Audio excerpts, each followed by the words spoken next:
lights go low, the city goes high. Stories untold under moonlit skies. Braylon got the vibe, got the flow for the culture. Yeah, you already know. Turn it up, lean back, feel the breeze. Late night truths drifting through the trees. It's for the culture, by the culture. Braylon got the soul to show ya. Breaking it down, lifting it higher. Feel the rhythm, spark the fire. Headlines flip with a soulful twist. Behind the scenes where the magic sits. It's the heartbeat of the now and the then, where the story starts and never ends. Tune in, lean and feel the groove. Every moment, a vibe you can't lose. It's for the culture, by the culture. Braylon got the soul to show you. Breaking it down, lifting it higher. Feel the rhythm, spark the fire.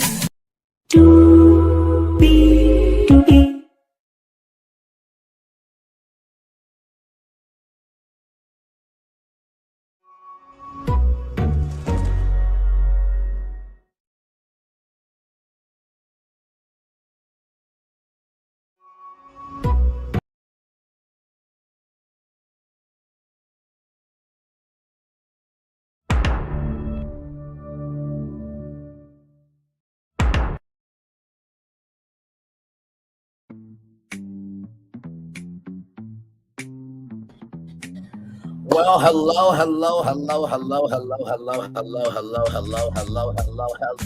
to you, and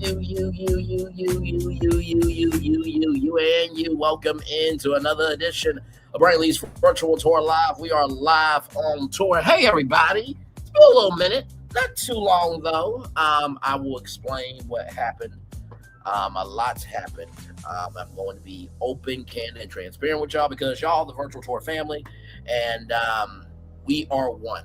Okay, so tonight we're going to talk about Netflix and The Breakfast Club. Now, of course, you know everybody's talking about it, but I'm going to talk about it from a different aspect because The Breakfast Club has not been just seen on Netflix.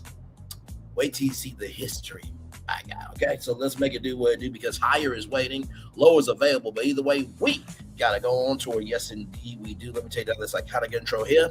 You see that virtual tour background? Yes, you do. You hear that virtual tour music? Yes, you do. And then there is hey, everybody, welcome in. It's good to see all of you. Yes, I'm still here in the land of the living. Just been chillaxing, just kind of been enjoying my rest. So to let you guys know what happened last Friday. Well, actually, no, it was Saturday. My bad, it was Saturday. So Saturday, I go out to get Pizza Hut, right? I come back and there is a leak. There is a leak. It's going through my light bulb and everything. And then it's going through my ceiling, in the part of the shower, right? And so, with that being said, my place wasn't the best. And I just want to say this to anybody who says a person needs to do this, that, and the third in a live chat or anywhere on social media. The fact that you know what someone else's issue or issues are, do you have your own to deal with before you judge somebody else? Because he or she who has that sin cast the first stone. So since I can't cast it, since you can't cast it, since we can't cast, we all should fucking talk.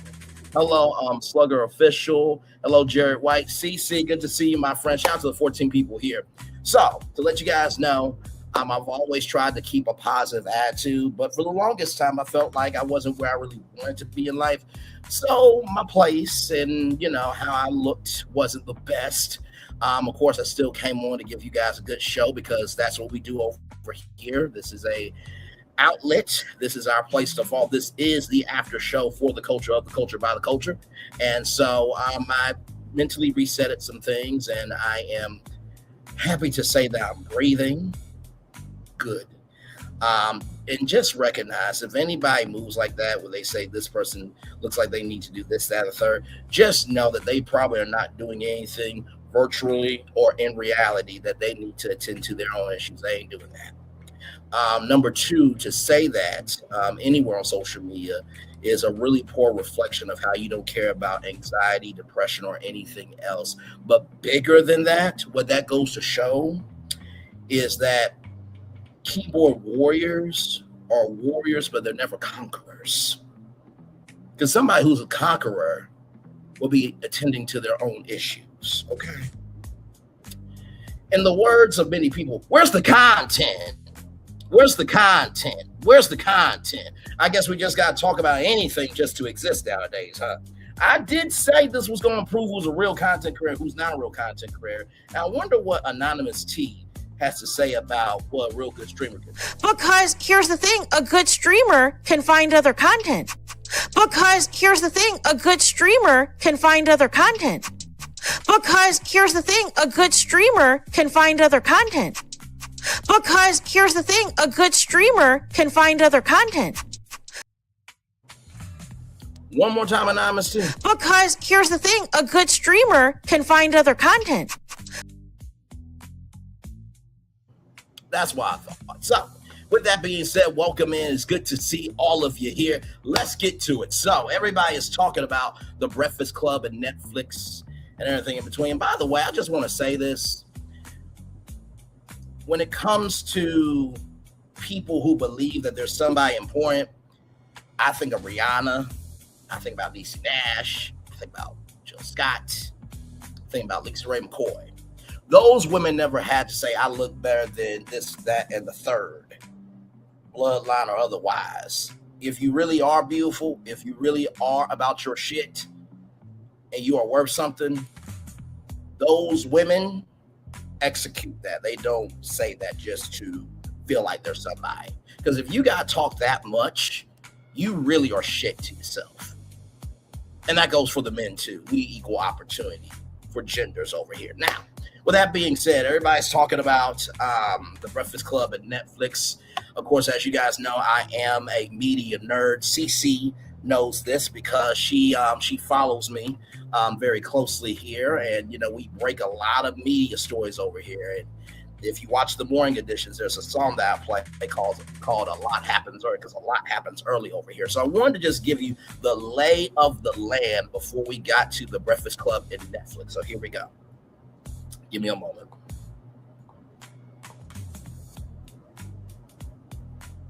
It's good to be back. All right, yeah.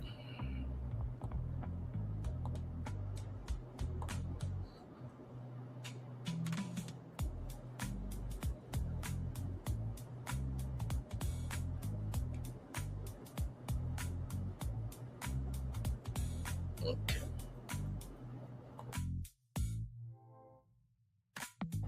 Wait 1 minute, y'all.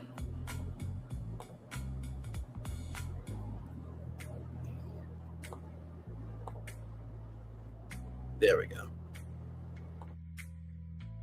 Okay, so I want y'all to see this. Y'all see Sean Combs' Revolt and Clear Channel Media and entertainment partner on exclusive 2014. Give me a moment.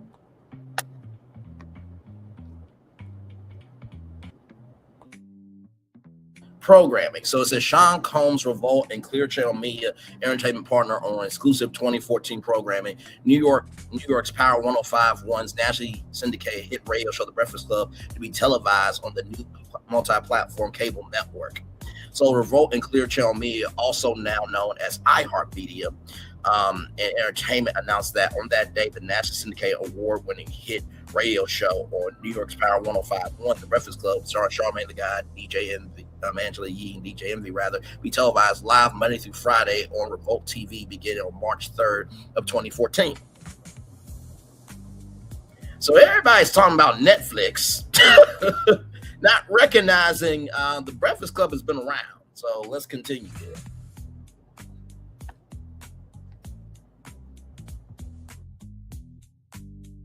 Starting our day with The Breakfast Club brings 3 more hours of live daily programming to Revolt's already expansive real-time coverage of music news, and culture each day, said Andy Sherman, president, co-founder of Revolt.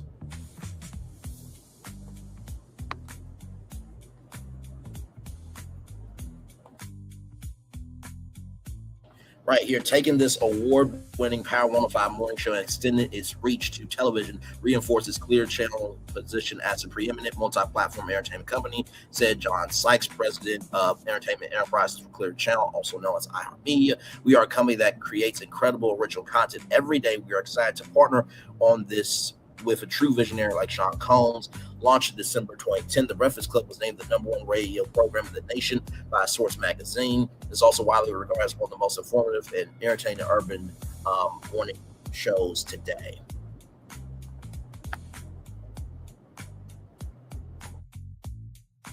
We are proud of this new partnership with Clear Channel. Adding radio as a medium to the Revolt arsenal will help push the traditional boundaries of music on television, expand our reach even further with millions of new listeners and viewers, which is incredible for fledgling network. Said Keith Clink Shackles. How did your parents come up with Clink Shackles? There ain't no way in hell. I'm sorry. I've read a lot of last names in life and said a lot of last names in life, but Clink Shackles, I'm Revolt CEO. So I wanted to bring this up because originally, how we actually communicated through the power of media was, I'm going to just show y'all this picture, okay?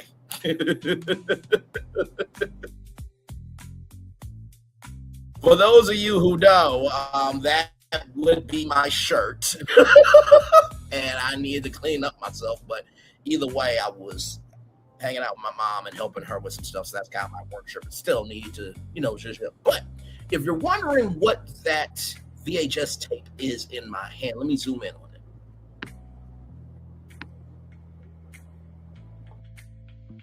Now that says something about Nickelodeon. Let's continue, shall we?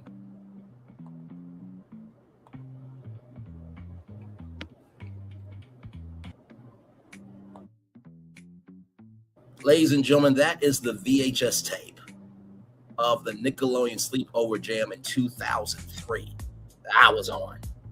Yeah, we still have the VHS tape.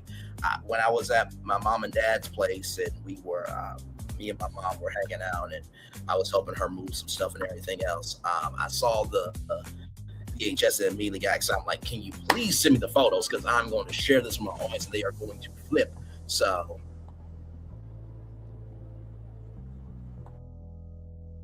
there is their Nickelodeon Sleepover Jam line record J109 681. So you're probably wondering, Bray, why are you showing us this, right? Well, for one, I thought it would be cool to because I talked about the story many times. We even did a whole live showcase of a clip from it. But I wanted to show this to you, for one, because y'all the Virtual Tour family. Number two, there's not too many people that, got to be on Nickelodeon. But number three, we went from VHS to DVDs, Blu-rays, to streaming. And we just got done recently talking about a report from the Los Angeles Times that video stores, like Blockbuster, Movie Gallery, Hollywood Video, they're making a comeback because of streaming taking away titles forever. So people are really going back to physical media. And when I first heard about the story, I was just like, okay, so streaming came as a way to curate and create content in an easier fashion, to consume it in an easier fashion, and to share it in an easier fashion. But what we are beginning to realize here is that there's only so much you can do on linear television. There's only so much you can do on cable. Well, let me flip the reverse around back. There's only so much you can do on linear TV. There's only so much you can do on cable television. And there's only so much you can do on streaming, right? Because when Netflix came into play for the longest time, Hulu was the network's answer to Netflix, right? So Hulu was 21st Century Fox. It was 21st Century Fox. It was NBC Universal and Disney, right? That was the legacy Hollywood's answer to Netflix. Now, of course, NBC Universal, they went off and did Peacock, and Disney, of course, decided to do, Disney Plus.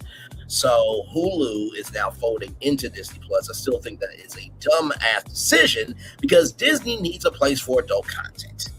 They do. And when I heard about the Breakfast Club and Netflix and why it wasn't working out, I'm just like, I don't think people really understand the history of it. So let's go to another article because the Breakfast Club has not only appeared on Revolt TV. Give me a moment.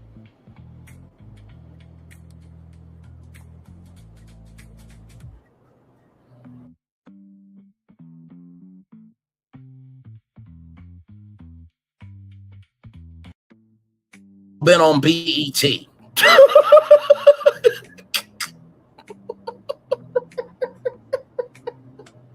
So, like I said, it's really mind-boggling when I heard about this. I'm like, wait, they're not working out on Netflix.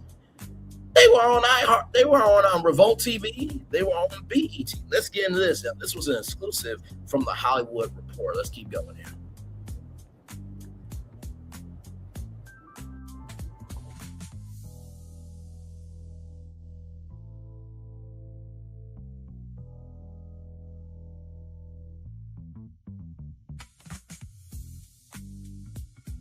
BET is getting back into the daily programming game for the first time in almost a decade. The Paramount Global owned cable outlet has partnered with iHeartMedia to air a daily broadcast of the syndicated Breakfast Club radio show hosted by Charlamagne the God, DJ Envy on New York's Power 105.1 105.1 FM BET and sister network VH1. Now, for those of you who are thinking, oh wait, isn't VH1 under MTV?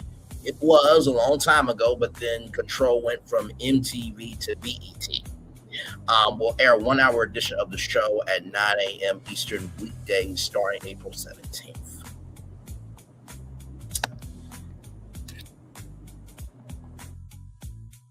We are thrilled to partner with iHeartMedia to bring the Breakfast Club and their unique brand of entertainment cultural commentary to our audiences, said BET CEO and President Scott Mills.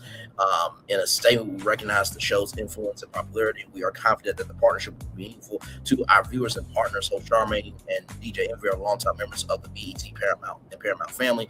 We couldn't be more excited to welcome the Breakfast Club home to BET. Mm-hmm. Mm-hmm. Mm-hmm. But wait a minute, that's not all that they aired on.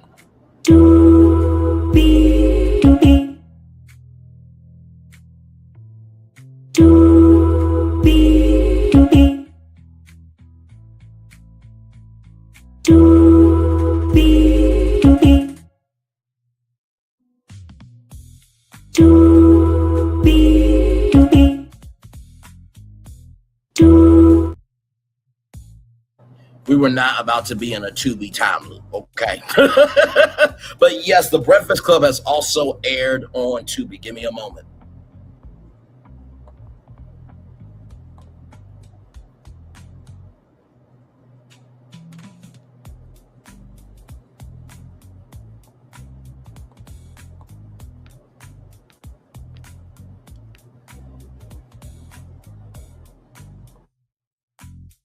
And this was just last year. iHeartMedia's The Breakfast Club finds streaming home on Tubi. Iconic morning shows, Greatest Moments, will be available for free daily on demand and will also debut a dedicated free advertising streaming television channel on Tubi.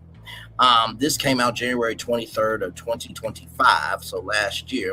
Fox Corporation's ad-supported streaming service on that day announced a groundbreaking partnership with iHeartMedia to bring the widely popular nationally syndicated radio show and podcast on The Breakfast Club to Tubi viewers. For the first time ever, The Breakfast Club will not only be available on demand, but also as a dedicated fast channel that will include greatest moments from episodes and original short-form content from the show, featuring DJ Envy, Charlamagne the God, just hilarious.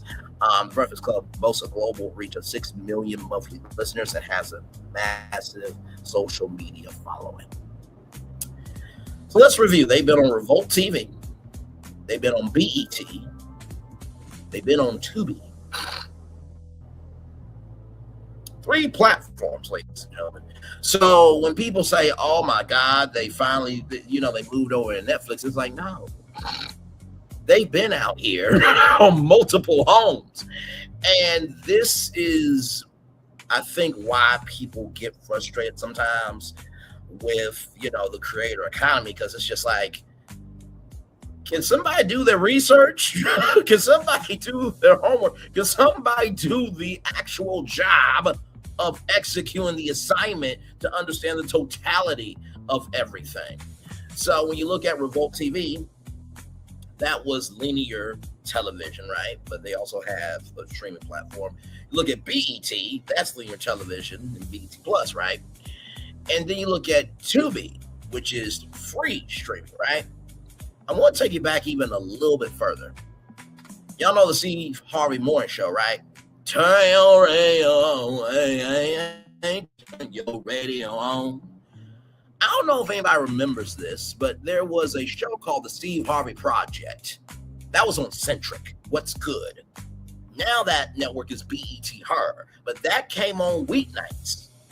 And they taped the Steve Harvey Morning Show in that studio, the whole show. They taped the whole 4 hours and then cut up the best moments and then aired it. And then, said, it's the Tom Joyner Morning Show. Oh, yeah. Tom Joyner didn't have a radio show like that on TV, but he did have the Tom Joyner Show, which was about comedy skits and celebrity guests and everything else. But you know who else did radio on TV? Gayle, Gayle King. Yeah, she was on Oprah and Friends. That was the original name of Oprah's station on Sirius XM.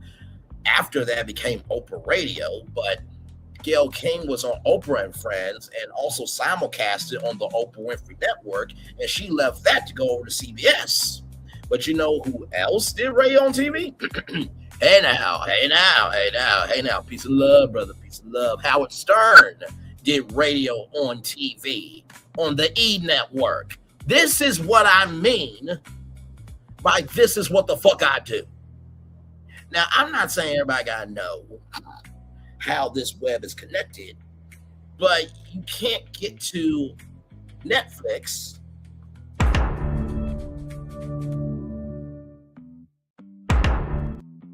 without understanding how we got to Netflix, okay? So now let's talk about Netflix.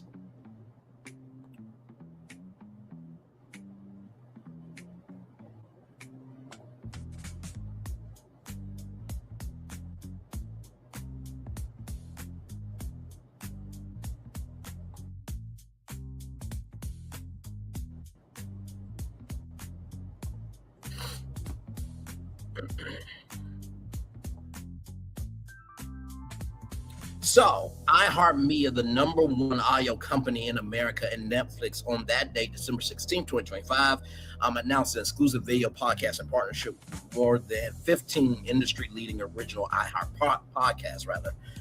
The agreement includes all new episodes from podcast lineup, as well as select library episodes from each show. New video podcast episodes will launch on Netflix in early 2026 in the United States, with more markets to follow.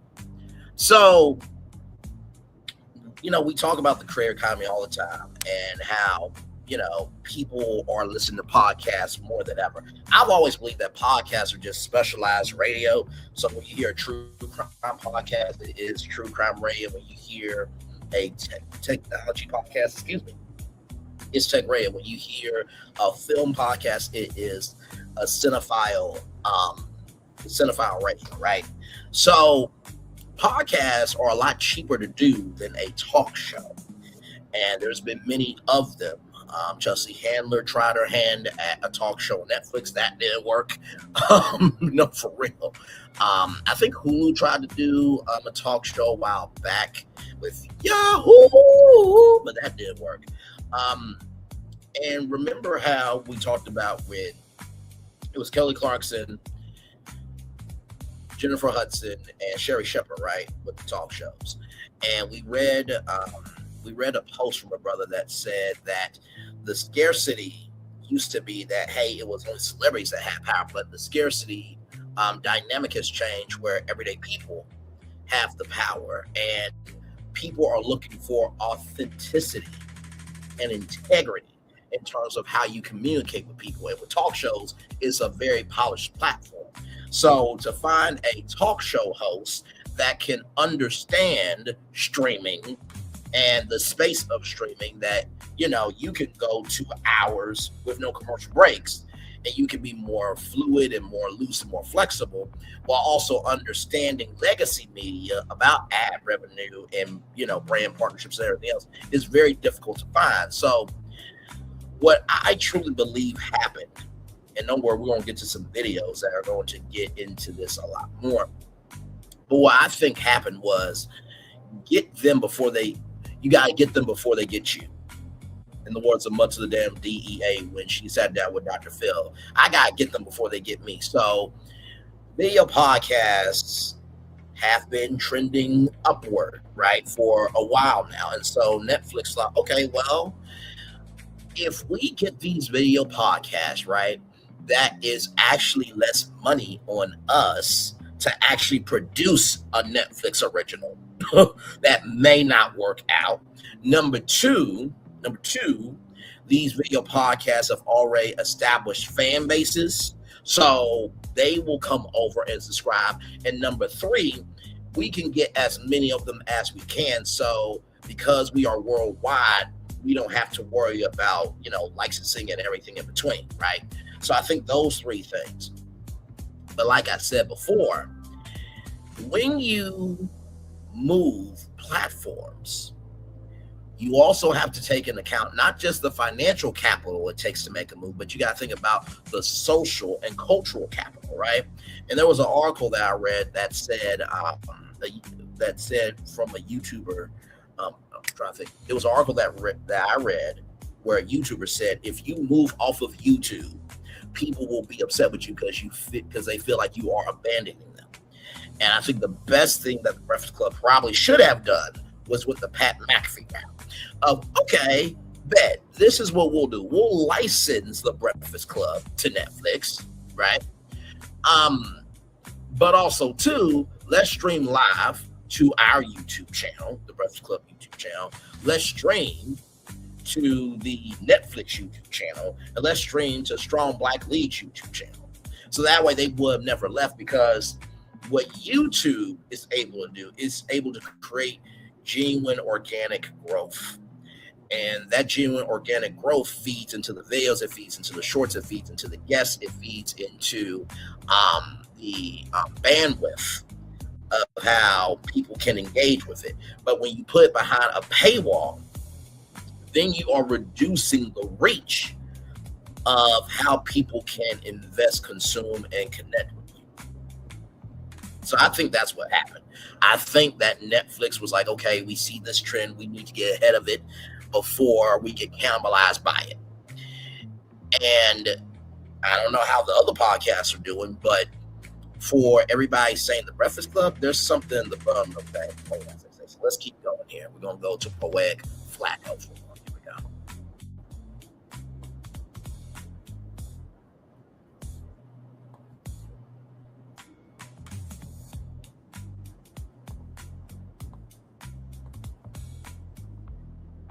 The Breakfast Club is so cooked. They made a really big mistake that's backfiring, and they won out. But it's way too late for that. They got to deal with the consequences now, and it might end them for good. This announcement on December 16th was the literal nail in the coffin for the Breakfast Club. So the announcement was Netflix and iHeart announced an exclusive video podcast partnership for iHeart Podcasts.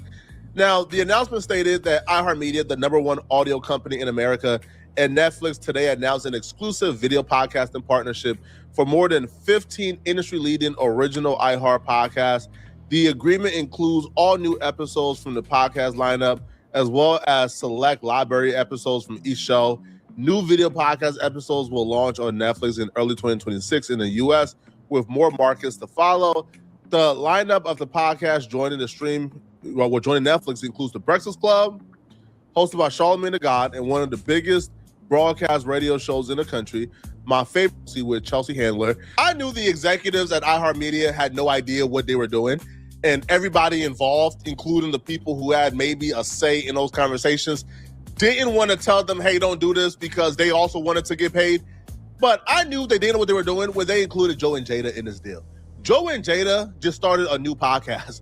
their YouTube numbers were going up. They were starting to gain momentum and steam. These absolute brain dead executives thought the Joe and Jada podcast that's only been out for 9 months had enough cachet to where they could survive going to Netflix and being out of the YouTube rotation. They thought a brand new podcast with little to no cachet could survive only having one upload in a month on their YouTube channel. Bro, people have forgotten about Joe and Jada. I'm sorry to tell you guys, bro, we have forgotten about this podcast, bro. We have completely moved on to Mano and Jim Jones and them podcast. Like, we have completely forgot about this whatsoever. This is an embarrassment. This is a disgrace. It's an absolute disgrace, man.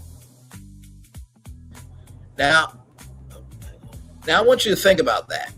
Joe and Jada, new podcast, been out 9 months. Now, Fat Joe and Jadakiss, they've been around for a very long time. And some of these celebrities, when they are getting into the content creation space, they believe that their cachet can take them from a zero to a hero just like that, to use the muse's word from Hercules. But the problem is, just because you have the cachet doesn't mean that the culture is going to accept you. Just because you have the cachet doesn't mean the culture is going to accept you. Just because you have the cachet doesn't mean the culture is going to accept you, right? So we've been live streaming for like 3 years now, bringing this virtual tour live. Over 1,000 live shows, over 1,000 live tours, and everything in between. We just crossed 1 million total views, right? If Netflix came to me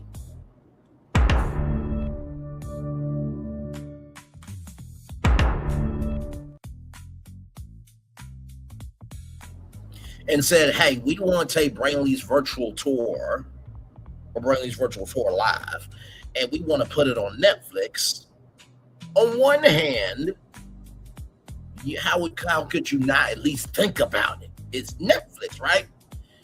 Because before, back in the day in the 90s, it was, we don't need you. We are Hollywood.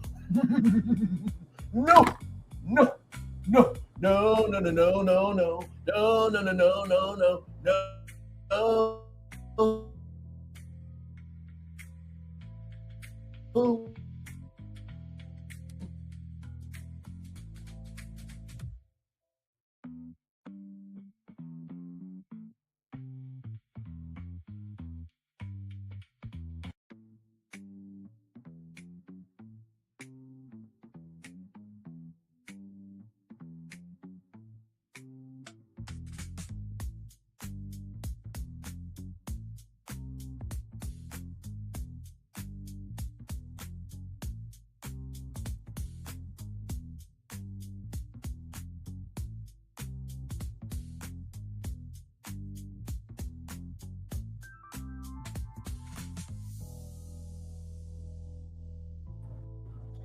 Hey, y'all, I'm back. Sorry about that. But anyway, like I was saying, no. No, we don't need you, right? So when you think about that, right, that was back in the day where Warner Brothers,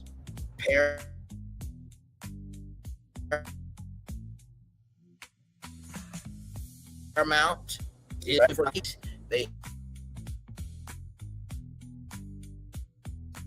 had the power.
All right, y'all. I'm back. Hey, had to reset the computer. Like I was saying, okay, listen, we're professionals over here. We bizac. But anyway, like I was saying, when it comes to Hollywood, right? There was a point in time where they had the weight, they had the power, and they could make all the moves. But now it's 50-50 because Hollywood has the reach that the content creators are trying to get, but the content creators are doing stuff that Hollywood can't produce. So now we're at a standstill on both ends here. So what do you do when you don't want to take on someone that has never been tested in media? You go to what works, right? You go to what works. And so when you think about Joe and Jada, like I said, their cachet, 9-month podcast, amazing, right? But just because you have the cachet does not mean the culture is going to accept you at all. You could be as famous as Barack Obama, but the culture don't accept you. They just don't accept you, right? So let's get back to Poetic Flacco's video. Give me a moment.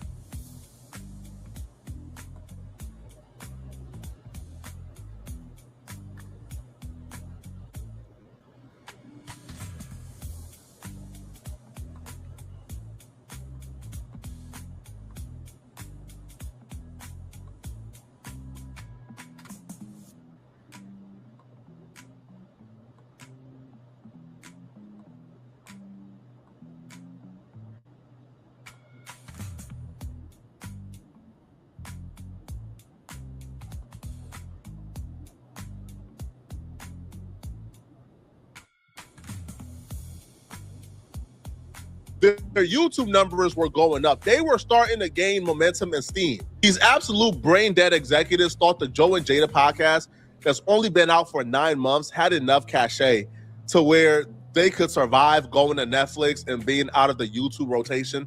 They thought a brand new podcast with little to no cachet could survive only having one upload in a month on their YouTube channel. Bro, people have forgotten about Joe and Jada. I'm sorry to tell you guys, bro, we have forgotten about this podcast, bro. We have completely moved on to Mano and Jim Jones and them podcast. Like, we have completely forgot about this whatsoever. This is an embarrassment. This is a disgrace. It's an absolute disgrace, man. Right? It doesn't make sense. Now, the podcast that we thought had enough cachet where they could withstand this idiotic decision was The Breakfast Club. But no, the Breakfast Club is drowning and struggling too. And even they're losing cultural cachet. Think about it. When was the last Breakfast Club interview moment that you guys thought, oh my, you can't name it, bro. And they only been gone for about a month. Think about it for a second, bro. They only been on Netflix for about a month. And they already drowning so much. They got Charlamagne the God and other people doing active campaigns to get people to go to Netflix because the numbers ain't translating and ain't reflecting. The cultural impact is gone. Breakfast Club at least having. Now I want to explain something to y'all, right?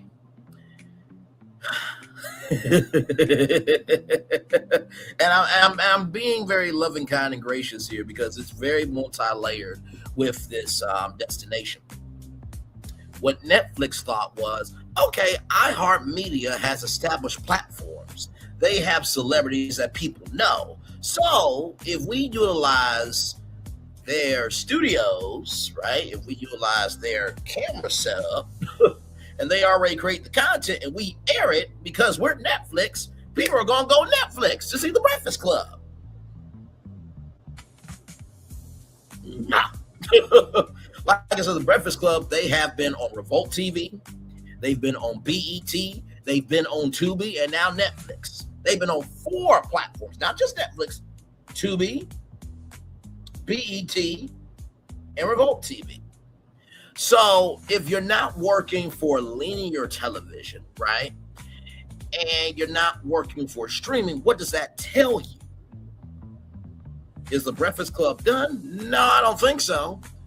But I do believe that maybe this version of The Breakfast Club is done.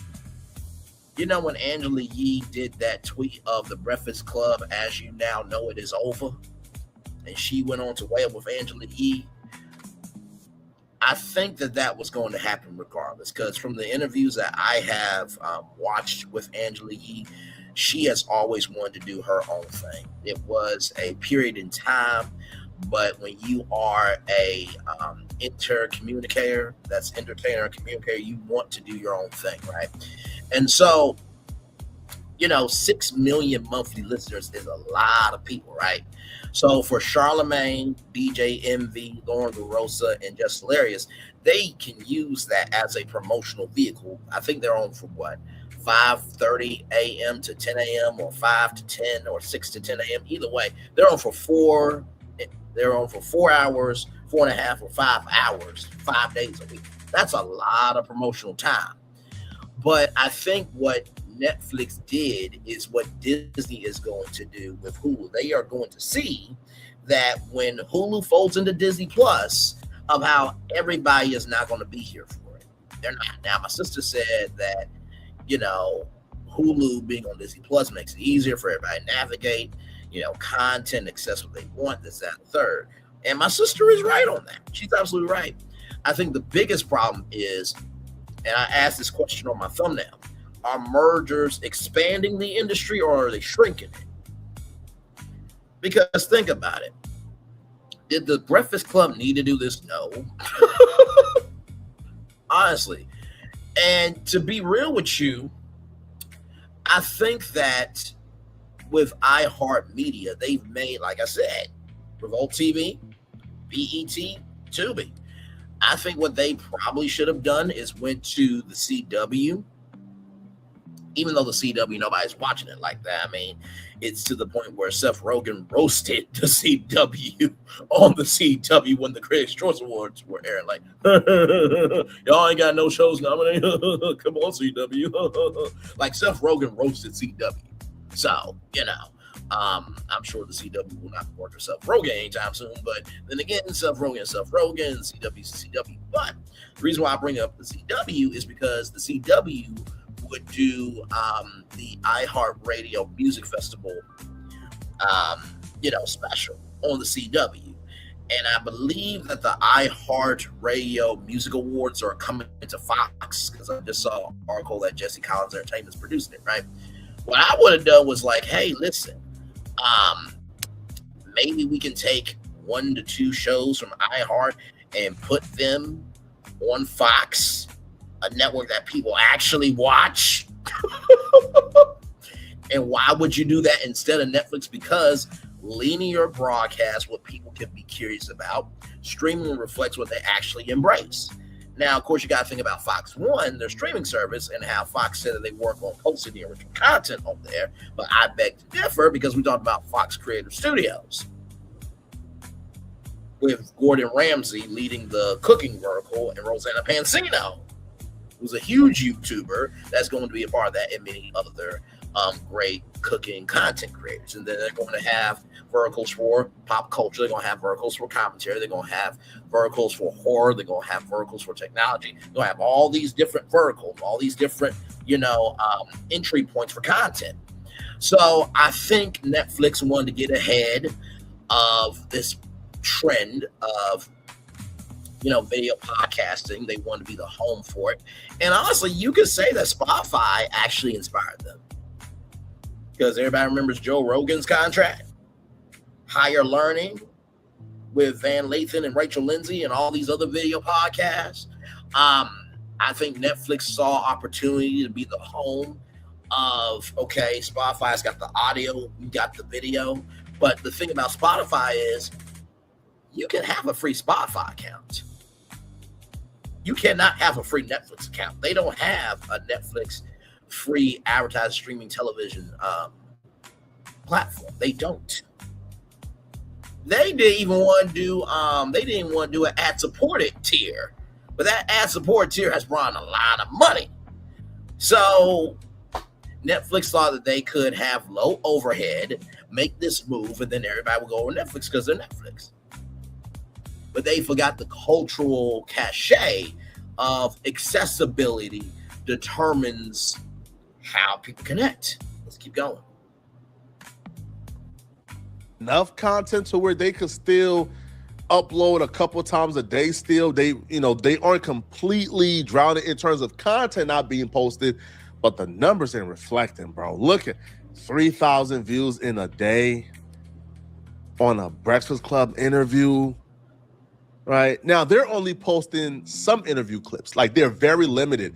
Like, the interview clips, if you look at it, they're probably no more than like 2 to 4 minutes long. I feel like they have like a strict restriction on how long the clips could be.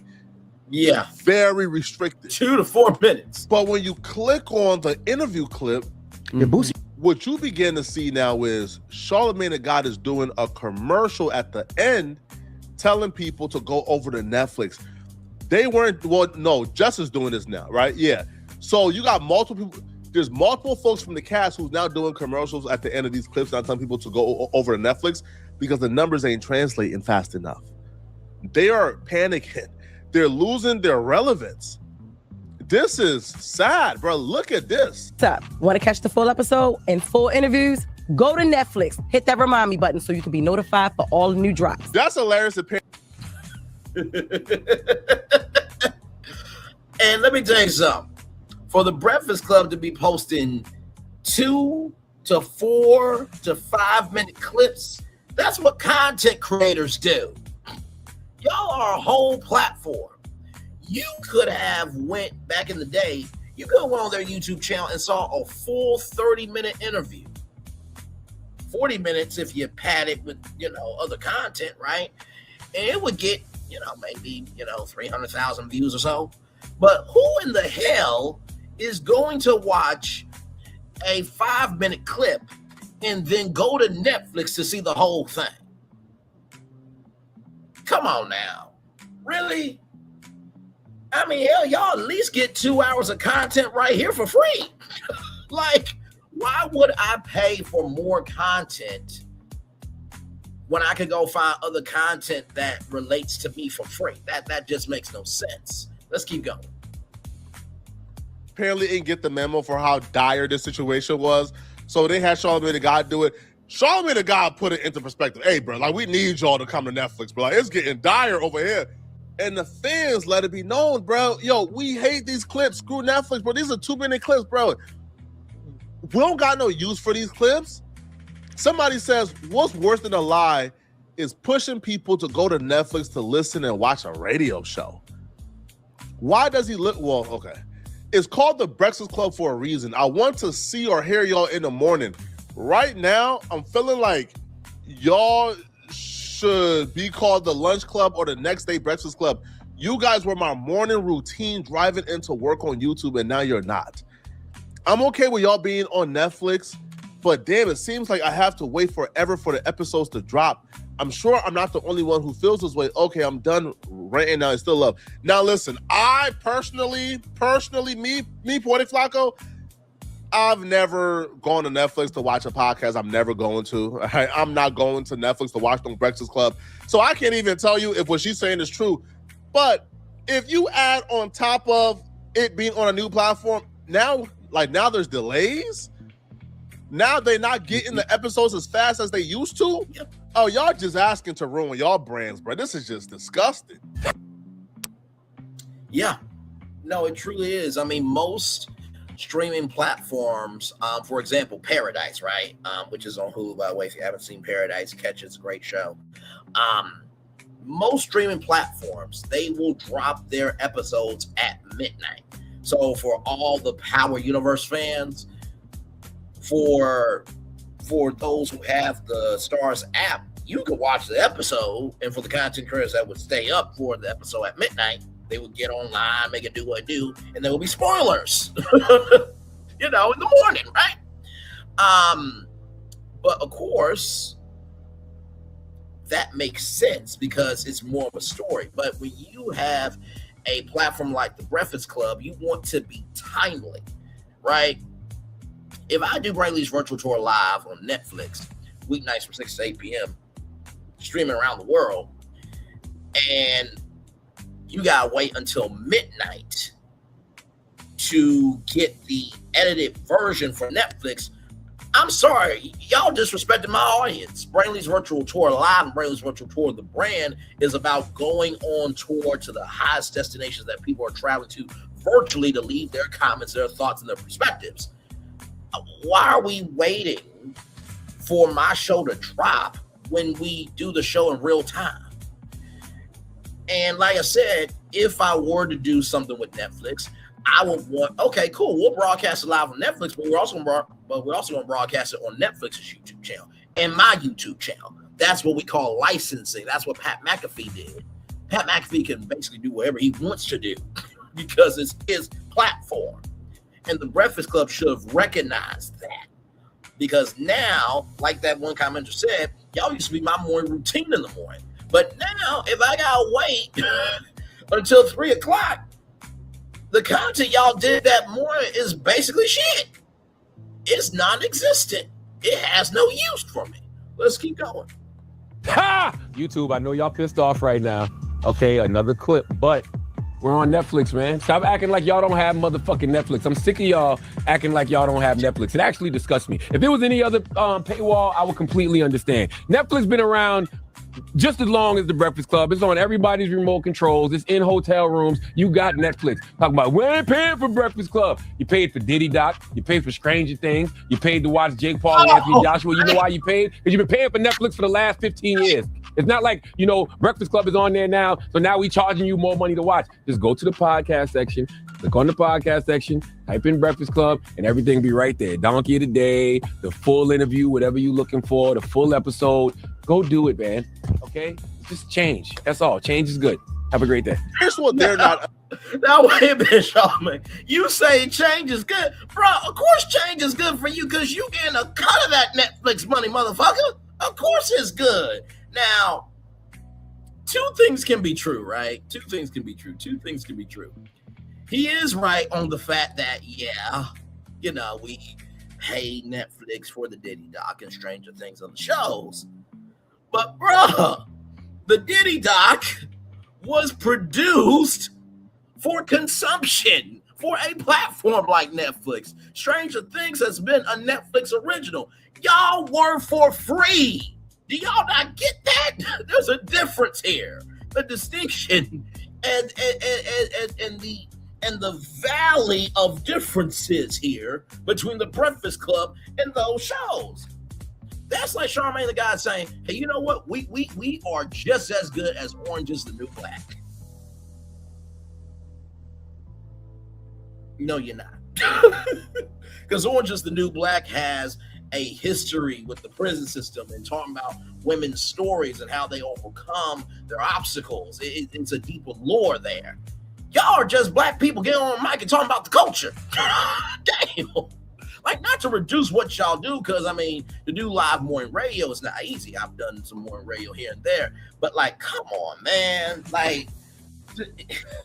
You get more flies with honey than with vinegar. And there is nobody that is going to go over to Netflix after a 5-minute clip. You know good to damn well, Charlamagne, that if you had your talk show on Netflix, right, you would want more autonomy with your platform than the non-existent autonomy that the Breakfast Club don't have. Stop it. Understanding the utilities of the apps aren't even lateral. It's an inconvenience. First off, Netflix ain't free. The podcasting session ain't free. You still need to pay for Netflix to watch the podcast. That's a whole lot different than the exclusive Spotify deals. You know why the Spotify deals translated so well? It's because Spotify made sure not to change the experience. You could come on Spotify and watch your favorite podcast for free, absolutely free.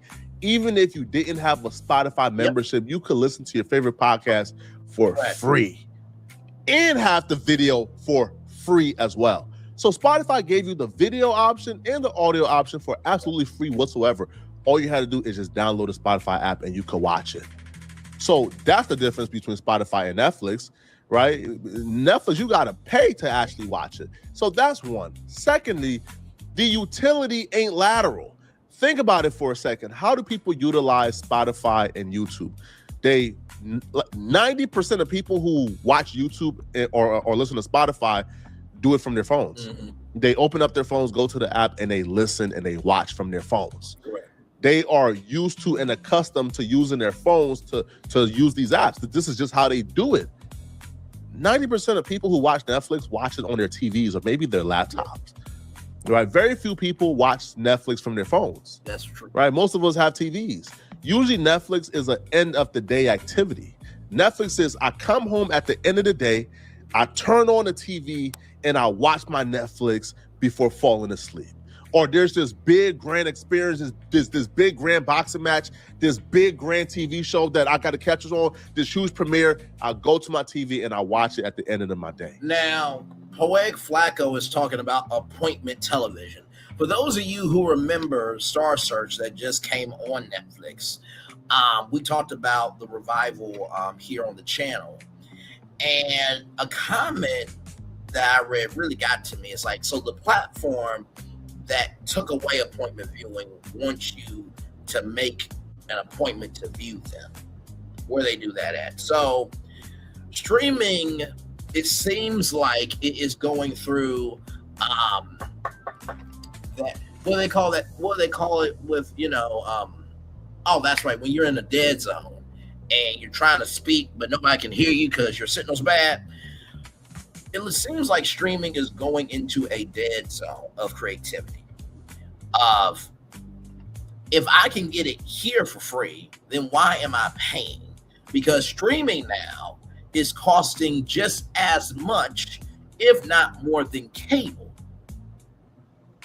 And with cable networks, they're starting, right, to post, some old episodes to YouTube for free. Now, if you're a content creator, you cannot pull up that episode and watch it on your channel.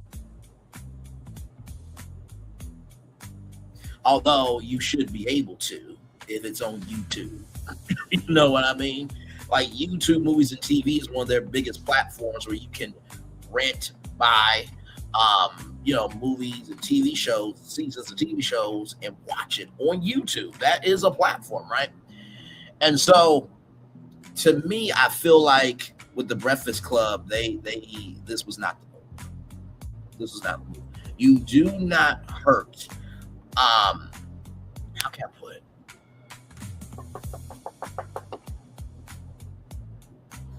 Even though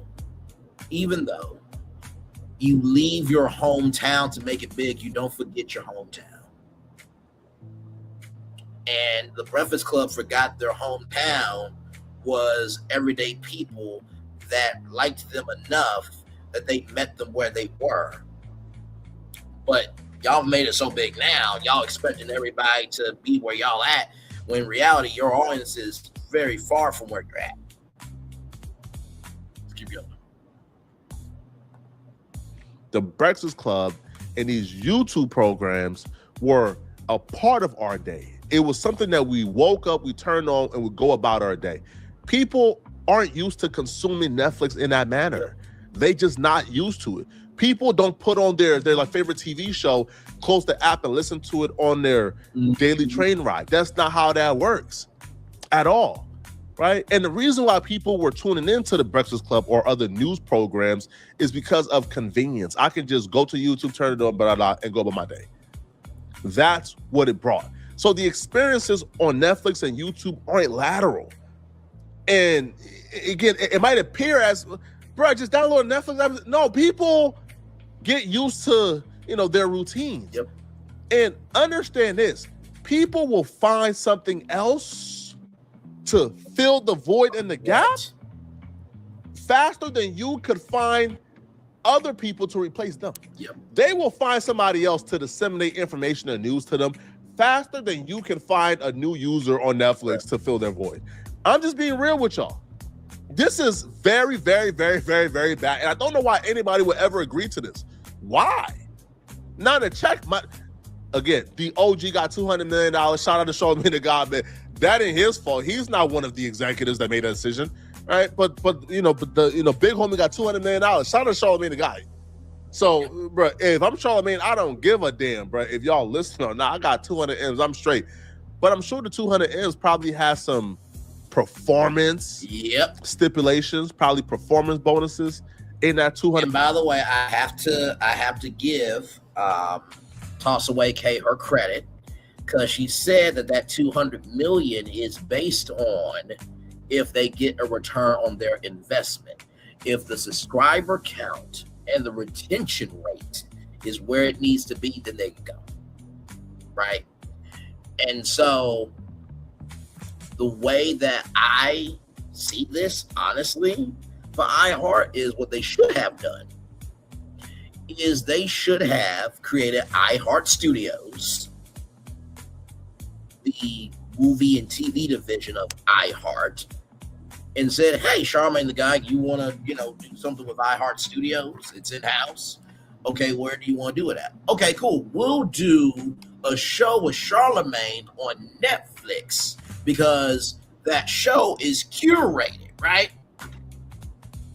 But keep the Breakfast Club free that can funnel that audience to Charlamagne's show on Netflix. That's the way they should have done this. But hey, then again, what do I know? I'm just a black man talking on YouTube. Not like I cover media, culture, human interest, source of black perspective every damn day. Oh, wait, I do. This move here, it's giving of, okay, let's be global, and within being global, let's also make sure that we forget where we came from. Like I said, they made it so big that they forgot their home base, they forgot their hometown, they forgot their foundational anchor. And I don't know, the Breakfast Club can save themselves now. The radio show's not going anywhere. As long as Power 105.1 wants that morning show on the air, it will stay on the air. You have to recognize that this video podcast partnership, it is one thing out of many, right? The best way that I can describe this is Marvel. And I'm going to come on the big screen for this one. So if you're wondering why there is Marvel at Universal Orlando Resort, but you're not seeing it at Disneyland at Walt Disney World, is because Marvel sold the theme park rights to Universal in perpetuity, which means as long as Universal stays within the confines of the agreement of how they use the characters, they can have them out forever. That's why you see Avengers Campus. You don't see no Marvel there at all. Disney owns the movies and TV rights to Marvel. So you see how broken this web can get. So, okay, cool. The radio show is with iHeart. The video podcast, that's with Netflix. The live shows, the rights to those live shows, the live tours, is with Live Nation. So when you understand that there are different rights that you can sell, that's how you see some platforms being everywhere. Let's keep going. $100 million. So who knows, man? Now, people are taking to social media in droves to really express how sick and tired they are of this Netflix move, and they're not feeling this at all. One Twitter user says, seeing creators/companies abandon their primary viewers/consumer base for the bag is always a sad thing to watch. Because while the F is the Breakfast Club on Netflix, can't even watch their interviews or news segments on YouTube anymore. I'll be real. I'm somebody who I used to watch the Breakfast Club almost on a daily basis. Once they transitioned to Netflix, I haven't even thought about it, bro. I'll be real with y'all, bro. All right. Like, they just got out of my daily routine. Somebody says, why the F is the Breakfast Club on Netflix? I just spent the last 5 minutes yelling at the TV. Breakfast Club going onto Netflix is like closing down an important community center. The comments, the jokes, the community, all gone. That was history.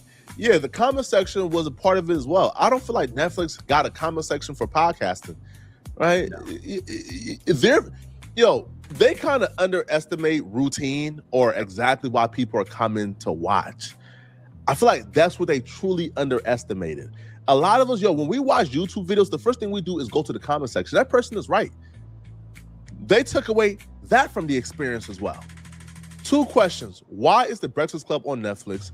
who is keeping them in business? The Breakfast Club Netflix deal really isn't working for the average listener. That's a fact. I hate that the Breakfast Club moved most of their content to Netflix. People don't like this, bro, at all. I don't like how the Breakfast Club is on Netflix. That's another one. The Breakfast Club on Netflix is not fully on YouTube. It's such a mistake. I get it. They got to check for it, but at what cost? Yep. Listen, man, the cost is going to be their cultural relevancy. The cost is going to be their viewership. People ain't going for this, right? And you shouldn't go for it, bro. It's pure greed. It's corporate greed. Now, don't bring hate to the host. Like, I don't think it's Charlamagne the God or DJ Envy or Just Hilarious' fault. No, they're employees, right? They're getting... This is this is like higher paid level energy. And I want y'all to know something about the media industry. Anytime that you hear something from Variety, The Wrap, Deadline, those are the Hollywood trade publications, right? When that article finally comes out on that, just know it's been talked about in many boardrooms. It's been exchanged in many emails. They've been talking in the back before it got to our living rooms. Just know that. Mm-hmm. So when y'all saw, Conan O'Brien's hosting the Oscars, they were in the back room talking with people about who should host it before they came to us with it.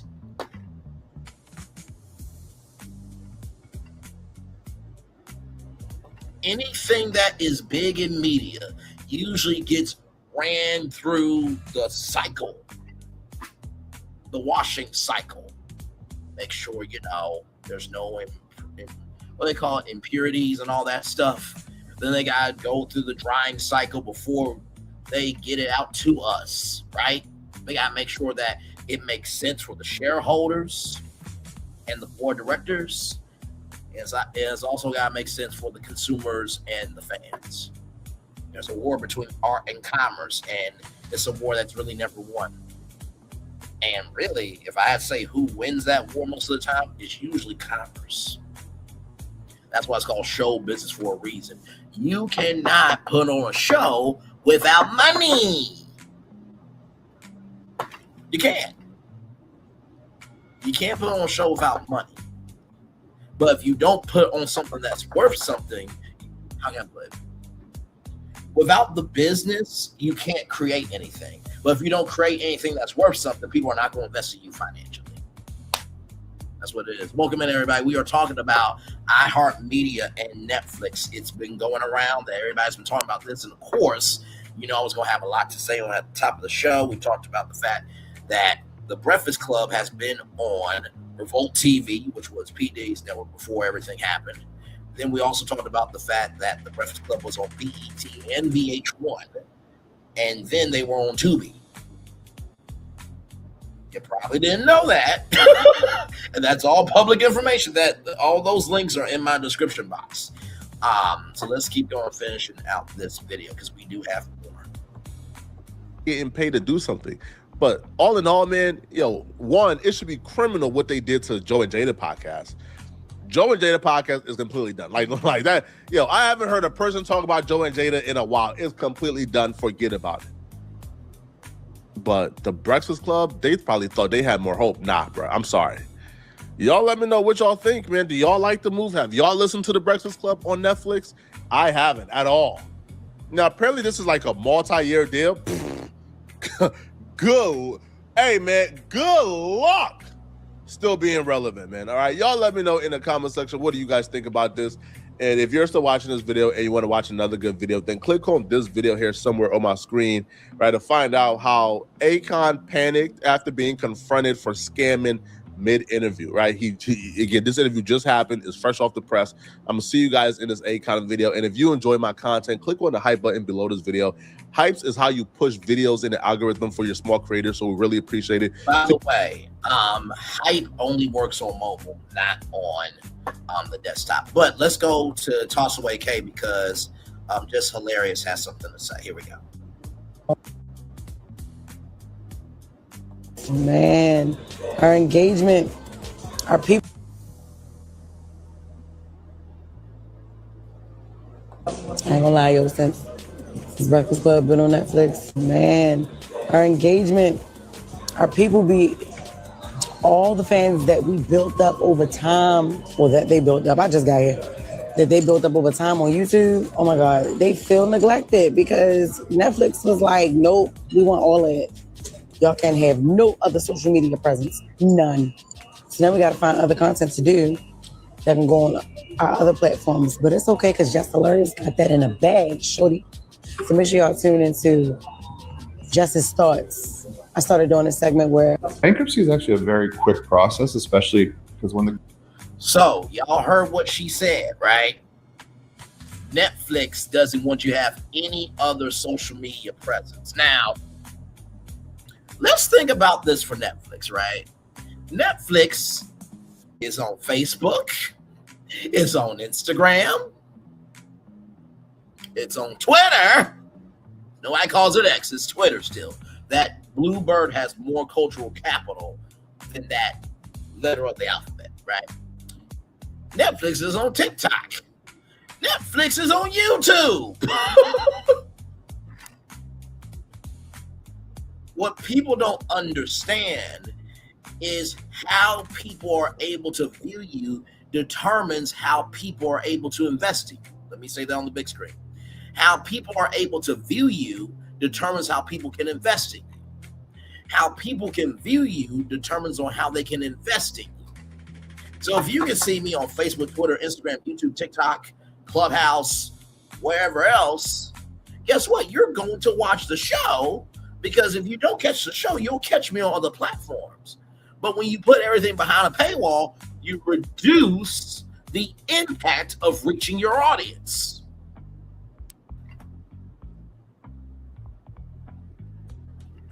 Because quite frankly, what I would have did was, okay, listen, you guys want the Breakfast Club on Netflix? Okay, cool. But we're not taking down the comment section. We're not taking down that other content. And guess what? We want to do the Breakfast Club after show live on our YouTube channel to keep that community going.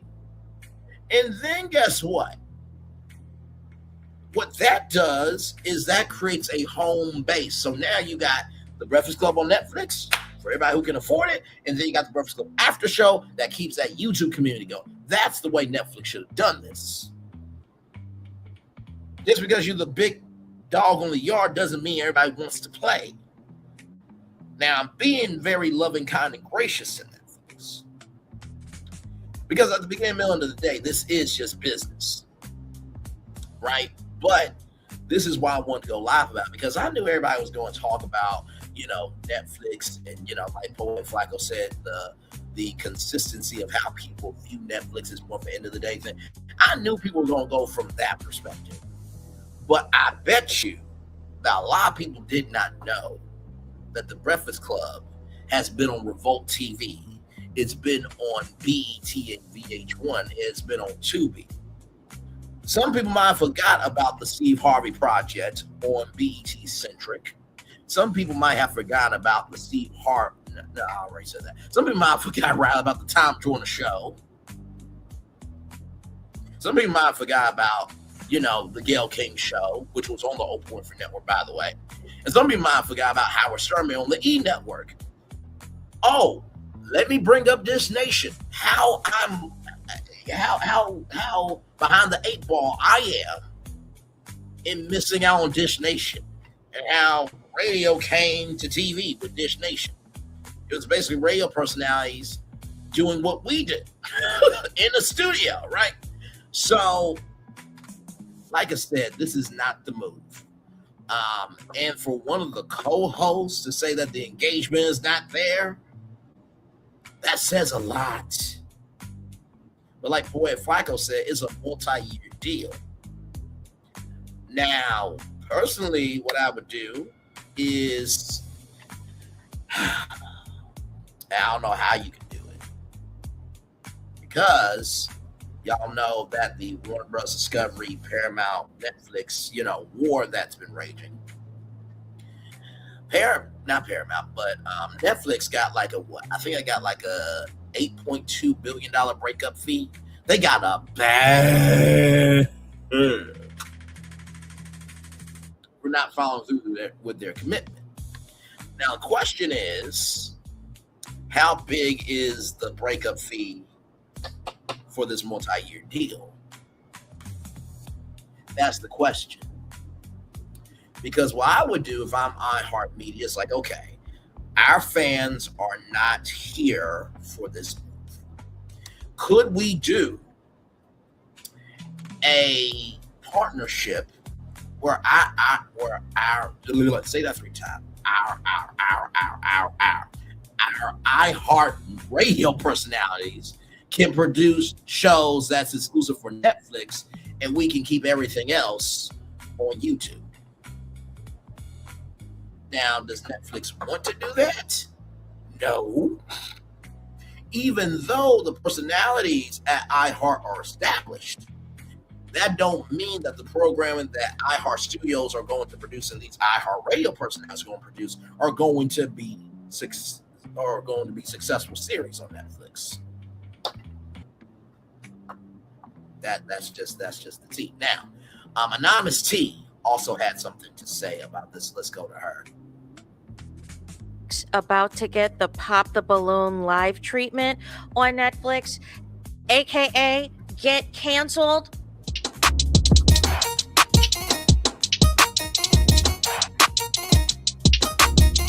Hey there, it's Anonymous T, where we spill the tea anonymously. Hello, everyone. Hello, YouTubers. Hope you guys are all having an amazing day today. Sending good vibes, sending positivity, sending blessings, and good energy to each and every single one of you. Thank you so much for tuning in.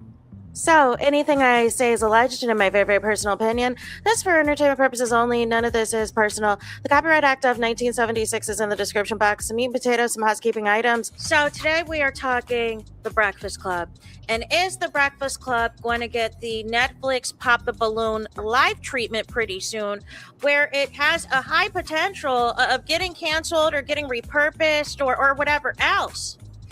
I don't know if y'all are aware, right? There hasn't been too much social media presence anymore of The Breakfast Club like there used to be, like all over YouTube, all over the Shade Room, all over the Neighborhood Talk, all of this promotion, all of this engagement, right? That is because beginning in early this year, Netflix was the exclusive home of any video version of iHeart podcasts, such as The Breakfast Club and such as Joe and Jada. Now, what does that mean, Anonymous T, that you're asking? So what that means is any type of video version of the show, you're really not going to see on the YouTube, on the other social media. You have to log into Netflix to see it, right? The problem with that is most of y'all that have Netflix are not going to Netflix to watch a podcast, you guys. Mm-hmm. I saw when they first made an announcement of podcasts coming to Netflix, and I was watching a sports show because it premiered after an NFL game. It came on at like 10, 11 o'clock or something after a big time NFL game. I can't remember if it might have been one of the championship games before we got to the Super Bowl. And they were like, so-and-so show is going to premiere on Netflix right after the championship game, you know, this and that, and go to Netflix live. It's going to premiere. And I'm here to tell you, I have no clue what the point of it being on Netflix was. You can't engage with anybody. There's no comment feature. There's no live stream. Like, there's nothing. Nope. There is absolutely nothing. You are just watching people talk, and if they have a guest talk, but nothing interactive, you guys. So none of the less, what is happening now is The Breakfast Club, as you know it on YouTube, is only showing the audio shows, but it is delayed when the audio shows come out. Yeah. You know what I'm saying? Before, you could watch it basically live when the show was happening on the YouTube, or they were pretty quick in terms of uploading everything. Yeah. You also can't see the interviews anymore. They might drop a clip, but what they're doing now in these clips is promoting the HELL out of Netflix and throwing shade at YouTube. Oh, I know y'all mad at YouTube, but come to Netflix. Everybody watches Netflix. You know what I'm saying? If there's a fight, Now Miss T is telling no lies. Now, for those of you who may not know, Netflix has been trying to get into the world of interactive television. Like I said with Star Search, how you could vote with your phone for the acts, right? People really believe that quantity matters more than quality. And I'm here to tell you that that's bullshit. Bullshit. Now, what would be cool, right, is if you could have a watch party, right? And let's just say that the show streamed live on Netflix, right? Okay. And they had they streamed it live on YouTube, so it would be a dual stream, right? So for Netflix, when they go commercial break, there's a Breakfast Club Netflix correspondent that's in the commercial breaks, right? But you can be in the chat on the YouTube version, and then that Breakfast Club correspondent can read your YouTube comment in between the scenes. Shout out to Trevor Noah from The Daily Show. So, like I said, there was a way to do this. I don't know why Netflix would not want one of the biggest radio shows not to have a presence anywhere else, where they know that their Netflix originals have a social media presence everywhere else that funnels all that audience back over to Netflix. Let's keep going.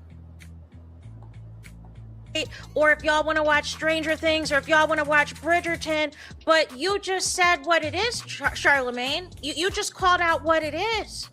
If I want to see a live boxing event, I can go to Netflix. If I want to see Stranger Things, I can go to Netflix. If I want to watch Bridgerton, I can go to Netflix. I'm not going to Netflix to watch a podcast.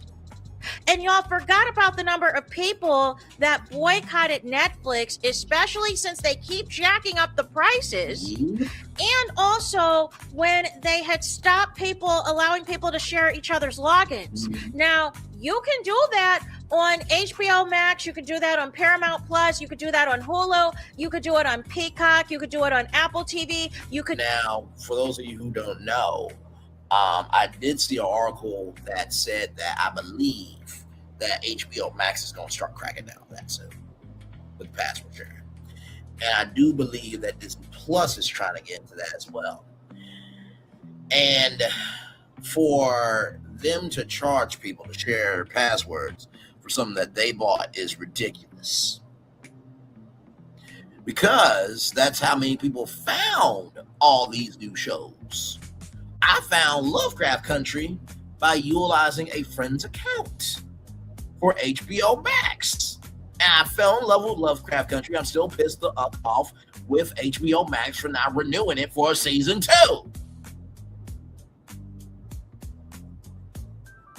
If you haven't watched Lovecraft Country, please watch it. It's an amazing show.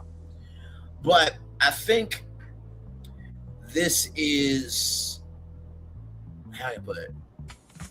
This is streaming's brick wall moment, right? No. Let me flip reverse rewind back. This is their Walt Disney Oswald moment. For those of you who may not remember, let me come on the big screen for this. For those of you who may not remember, Oswald was Walt Disney's first character. It was not Mickey Mouse. You probably wonder, what does Oswald have to do with Netflix? Give me a moment. So, when Oswald was stolen from Walt Disney, right?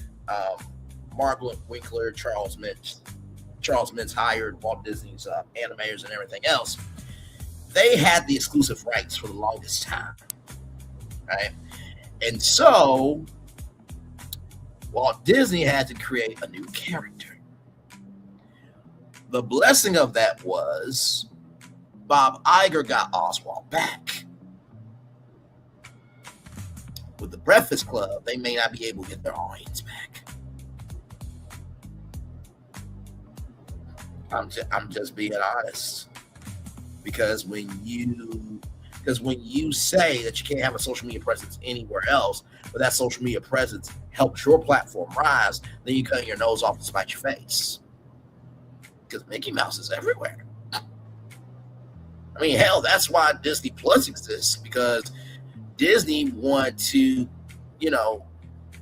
have the stronghold of the Disney fans. Instead of us licensing our shows to everybody else, why don't we save money, which Netflix finally broke, not Netflix, but Disney finally broke even for the first time with Disney Plus in a long while. But the point is, why let someone else run your platform? You can run your platform.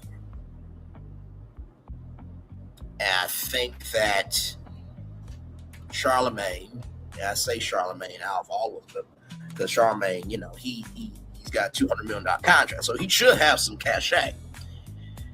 I think the best thing to do is to go to the executives and be like, hey, listen, our fans are not liking this.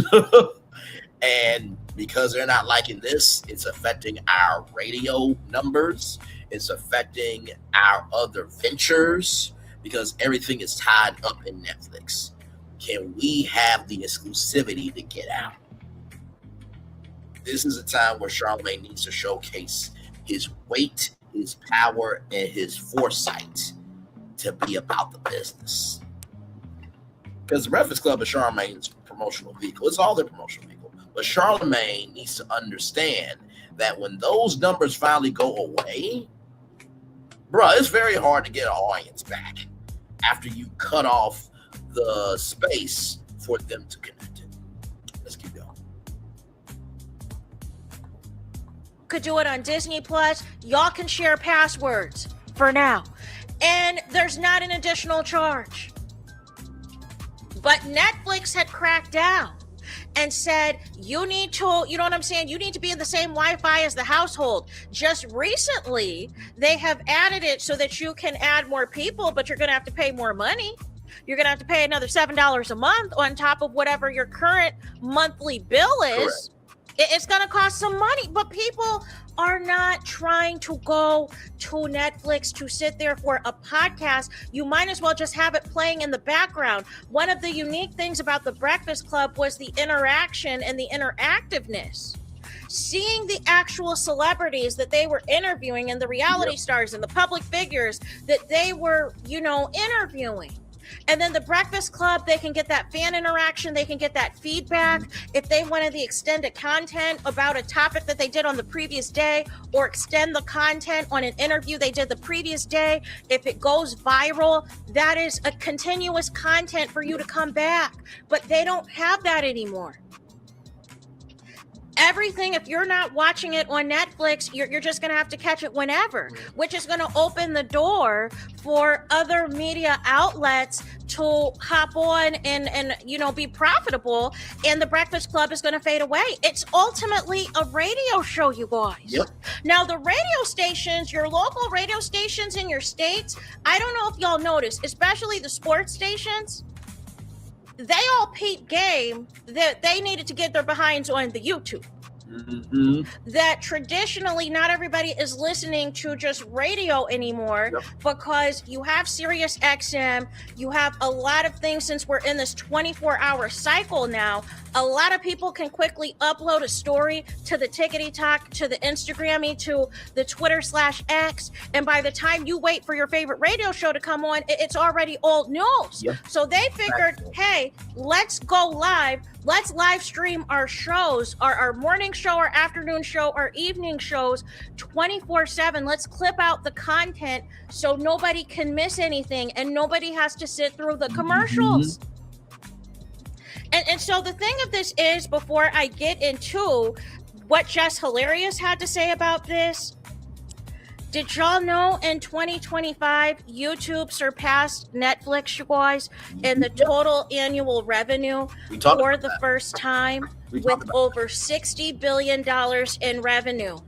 We talked about that because it was a Variety article that said YouTube was the king of all media. And if you don't know, the Oscars are coming to YouTube in 2029. And you know what the test was for that? It was the Netflix São Paulo game from São Paulo, Brazil. Everybody remembers that Netflix game that was broadcasted for free?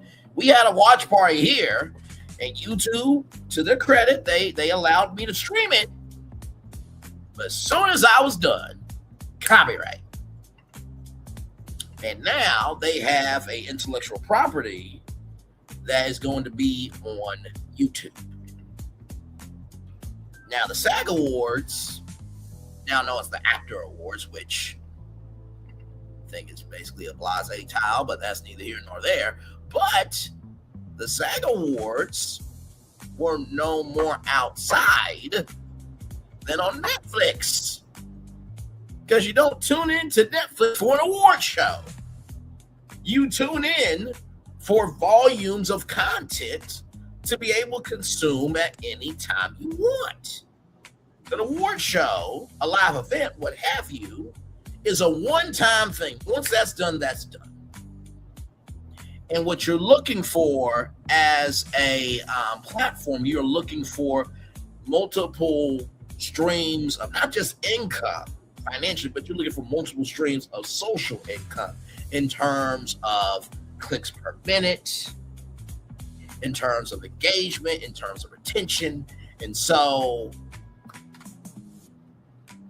when you cut off the platform that has allowed all this when you cut off the platforms that have allowed the retention rate to stay so strong, and you wonder why it's weak. Well, when you have all the strings,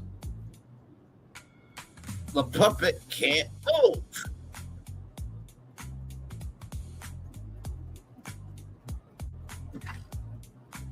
But if I'm everywhere, I'm moving everywhere, right? With combined ads and subscriptions, Netflix reported 45.18 billion that had a 16% growth, but still fell behind the YouTube.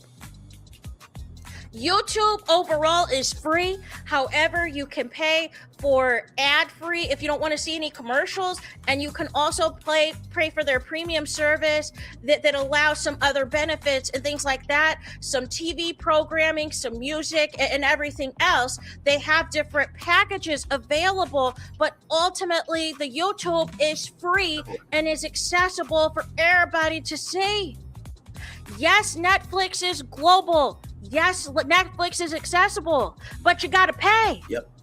And most people that watch Netflix are not paying to watch a podcast. Mm-hmm. They are paying to watch a TV show. They are paying to watch a movie, or they are paying to watch a live sporting event to escape. Correct. With the Breakfast Club, what the benefit of that was is that you could have that on the YouTube or the iHeartRadio app or whatever else. You could have it on and still work. Yep. Still run your errands. You know what I'm saying? You're not going to be looking in on Netflix while you're driving somewhere. But you'll listen to the Breakfast Club while driving somewhere.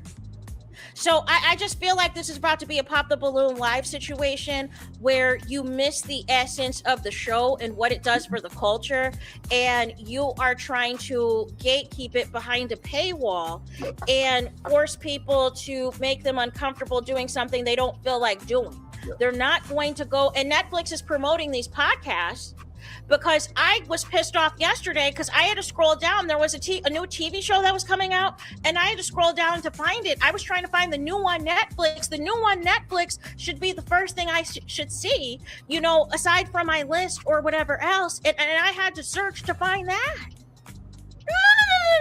No. So here's what Jess Hilarious had to say. As you know, she is taking a time out to let the people know that this isn't what she expected. I ain't gonna lie, yo, since Breakfast Club been on Netflix, man, our engagement, our people be all the fans that we built up over time, well, that they built up, I just got here, that they built up over time on YouTube. Oh my God, they feel neglected because Netflix was like, nope, we want all of it. Y'all can't have no other social media presence. None. So now we got to find other content to do that can go on our other platforms. But it's okay because Just Hilarious got that in a bag, shorty. So make sure y'all tune into Justice Thoughts. I started doing a segment where... So y'all see that. They're noticing, the Breakfast Club is noticing a loss of engagement, a loss of their core fan base that they have built up all of these years. And it exploded with them being on YouTube and getting those viral clips to be on the Shade Room and to be on, the Neighborhood Talk to also drive engagement. If they clip out a viral clip or a viral interview that's something that was said on the Breakfast Club and it hits the Shade Room, it hits, the Neighborhood Talk, then you're more than likely to go to the YouTube and see what happened and go back and watch the full interview, go back and watch the full episode, or go back and rewatch whatever happened in that segment. Which, and to Anonymous T's point, y'all remember when 106 in Sports came out? And me and Gigi Nine, the beautiful, the gifted, the always wonderful Gigi Nine, and myself, we talked about it up here on our channel. And we both said how much of a dumpster fire that show was going to be. And I'm going to tell you why. For one, BET has never showcased that they were interested in sports. Because what they should have done was BET Sports Weekly and collaborate with Ashley Nicole Moss, collaborate with James Brown and the NFL Today team, collaborate with Nate Burleson, who is also on CBS Mornings. Build up the audience. Do a BET Sports Super Bowl watch party.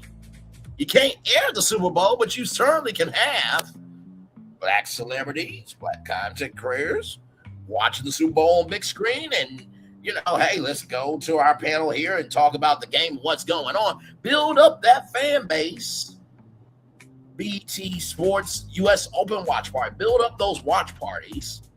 Build a presence on the ground. Then you air 106 in Sports. The BET is a smart network, right? Right?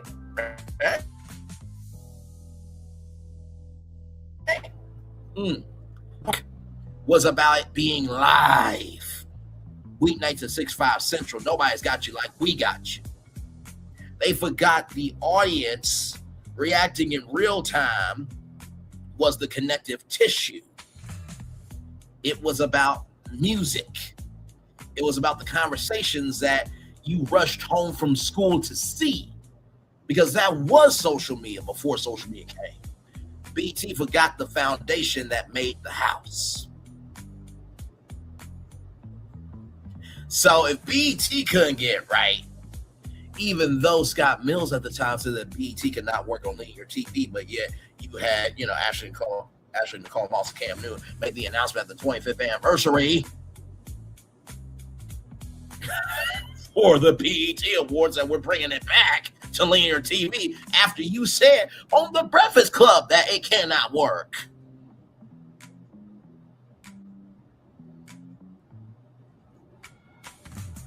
Bruh,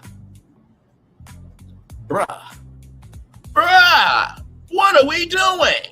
Let's get back to it. which is going to increase the viewership and increase the engagement. And then you're going to see what the people are saying in the comments and either agree or disagree with the people in the comments. You don't have that on Netflix. On Netflix, it's just the show, but they have no idea what the temperature of the room is. You have no idea what the audience is feeling because there's no engagement. There's no comments. There's no feedback. There's no nothing. And then now there's a delay when everything gets to YouTube now because everything is exclusive first with Netflix. And then, like I said, the full show is available on the YouTube, but you can't see no visuals now. It's you just have to listen to the audio. No. So I don't know what Netflix is going to do. You know what I'm saying? I don't know how long this is going to last. You know, I don't think Charlemagne personally cares because he got his 200 milli. You know what I'm saying? But in the case of Jess Hilarious, in the case of Lauren LaRosa, who is trying to build herself up and build up her platform, and in the case of DJ Envy and everything else, they might be feeling a certain type of way in terms of their visibility decreasing, you know, if people aren't watching them on the Netflix. So we will see what happens, but I stand on the fact that this might go the route of the Pop the Balloon live situation, where it might get canceled, or you might start to see a decrease in episodes, or I don't know. I don't know, other than they're going to have to find a way to modify this deal to where everything could be back on YouTube. Because I just don't see this ending well. I just don't see people going out of their way to, one, sign up for Netflix to specifically watch The Breakfast Club, or two, have a busy day at work, have a busy day, you know what I'm saying, with their family, having a busy day doing X, Y, and Z, and the first thing they think of when they want to go to Netflix is, oh, let me go see what happened today on The Breakfast Club. Yeah.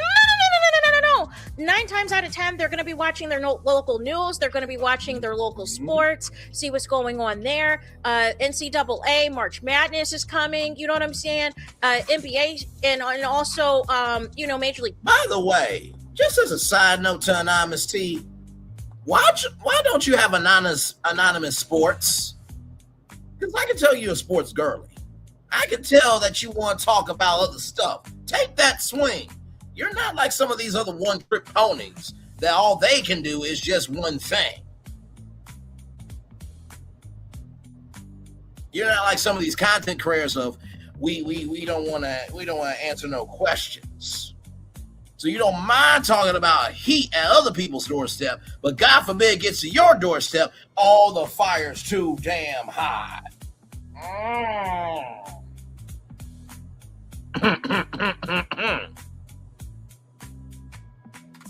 I did say this was going to prove who's a real content creator, who was not a real content creator.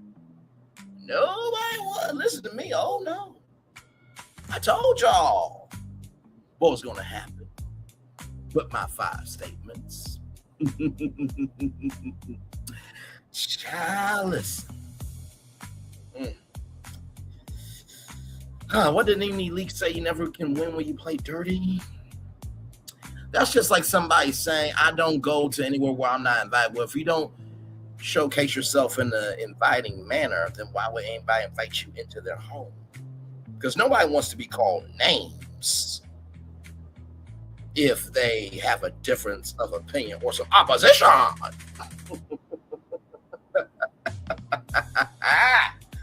Oh, my Lord Jesus, man. The one thing that can never, ever change is authenticity. Either you have it or you don't. Some of y'all are doing anything for attention, while others of you are doing something for a purpose. And it's showing really bad. Because how can it be cool for everybody else to, how can it be cool for you to say what's on your mind about somebody else, but yet let somebody have a difference of opinion? Oh, no, we don't welcome that around here. We'll block people out of chats. We'll cuss them in chats. No, if you got big enough draws on, panties or draws, to put them on and go live and say what's on your mind, you should be able to take whatever comes your way. That's just like Milagro Grams. We're going to talk about her tomorrow. Because she big mad that she gets talked about when it's a slow news day. Sweetheart, you are one of many. You're big mad because you said, I ain't taking nothing back and sue my ass. So you want to be new media for recognition. But yet you hate being recognized? Interesting how that works. And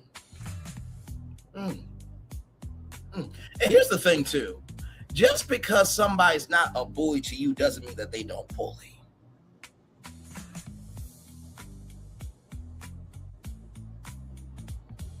And it's flabbergasting to me how somebody can say, you know, who's a bully, who ain't a bully when they, you know, say what they want to when somebody just has one difference of opinion. See, there's this thing called freedom of speech. But hey, some people will only go on the Zeus network. Meanwhile, everybody else will be diversified everywhere else. It's okay. Not everybody's going to make it. But also, you can't expand by disrespecting people who have a difference of opinion than you. But hey, just a black man talking on YouTube. You can't say that you're about this, that, and the third, but yet when it gets too hot, don't throw anything my way. Don't say you're here for something, you can handle it if you can't take it. Moving on. League Baseball will be back soon with spring training, or watching whatever their favorite streaming platform is, whether it is the Peacock, Hulu, Paramount Plus, Disney Plus, Apple TV, so on and so forth. You go to Netflix to watch TV shows, watch movies, and everything else. But you're not going to Netflix for podcasts. Just like they try to gentrify, pop the balloon, they try to make it a live event, they turned it into an absolute circus, they turned it into an absolute joke, and it only lasted 8 episodes. So we will see how long this version of the Breakfast Club lasts before too much engagement is gone from the show, and they're going to have to figure out another way to reinvent the wheel. But nonetheless, with that being said, this is the end. Hype the video. There is that. That is it. That is all. It's todos es final. It's finito. It's the end of the road. It's the end of the line for this video. Let me know your thoughts in the comments. Please do not forget to like, comment, and subscribe. Hit the notification bell so you're notified the moment I post content on my channel. And with that being said, I'll talk to you guys again very soon. Like, comment, share, subscribe to that beautiful sister right there. Like I said, y'all, this is a very interesting conversation. I don't think it's going to stop anytime soon. I think, if anything, I think the creator economy will be watching this story. And you never, as a content creator, leave where you made it as much as you can. If anything, what you do is you have your platform and you utilize your platform as a way to get in the door. So let's just say, like, and I'm gonna use Armand Wiggins for example, because he was talking about he is looking over a contract, right? Now, Armand Wiggins said that from what it looks like from the contract, that he may not have to, he may not have a Twitter anymore, right? But he has his YouTube show and he's hosting a show, right? Remember when he was on TGIF? He still had his YouTube channel as he was hosting TGIF. That's how you do it. Your autonomy and your control determines how much work you get. So Braylon's virtual tour goes live to Netflix. Guess what? We're broadcasting it off of my YouTube channel. We're broadcasting it off of Netflix Strong Black Leads YouTube channel. We're broadcasting it off of Netflix's YouTube channel. Why? So we can keep the cycle going. Because these 3,384 subscribers, they were here when I had nothing. I got to 1 million views on YouTube because the platform allowed me to grow. Y'all have the reach, but without people being able to see a way to access it, they're not going to want to invest. Child, it's going to be interesting. So we're going to take a little bit of a commercial break, and we will be back with more Brandon's Virtual Tour live right after this. We are live on tour. Like, comment, share, subscribe. We'll be back right after this.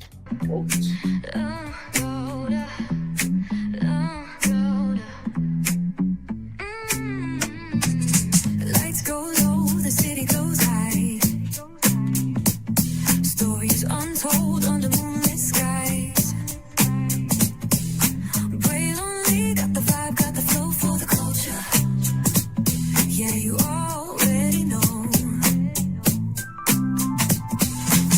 Turn it up, lean back, feel the breeze. Late night truths drifting through the trees. It's for the culture, by the culture. Braylon Lee's got the soul to show ya. Breaking it down, lifting it higher. Feel the rhythm, spark the fire. Headlines flip with a soulful twist. Behind the scenes where the magic sits. It's the heartbeat of the now and the then, where the story starts and never ends. Tune in, lean and feel the groove. Every moment, a vibe you can't lose. It's for the culture, by the culture. Braylon Lee's got the soul to show ya. Breaking it down, lifting it higher. Feel the rhythm, spark the fire.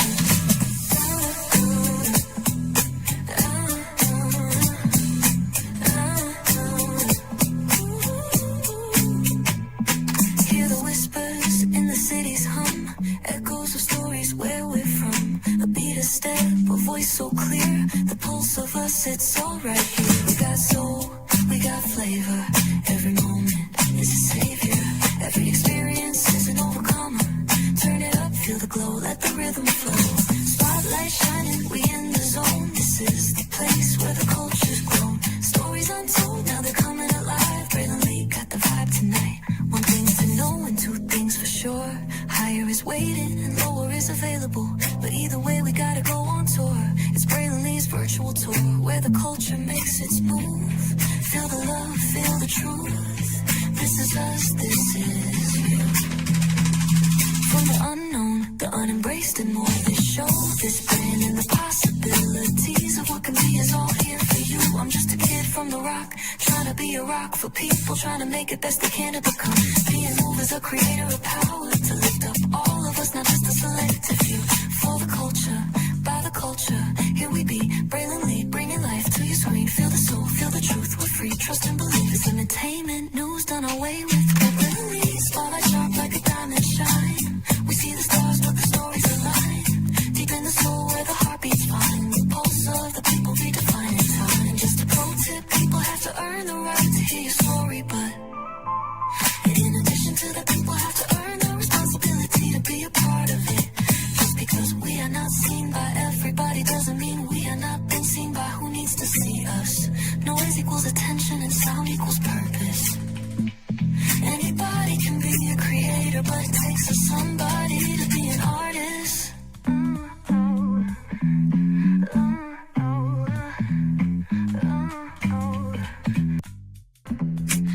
Introducing the greatest escape in the Caribbean, the island you've been waiting for. Welcome to the Great Life on Great Stirrup Cay. This is the greatest pool you've ever seen life, 28,000 square feet of it, and the epic water park life.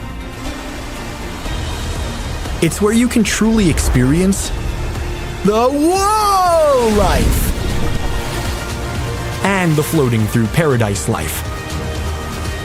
It's time to escape to a mind-blowing, sky-high tower of water slides and the Here We Go life. Escape to the one more please wherever you please life and kick it into high gear. Escape to where you can kick back and relax. The great life is waiting.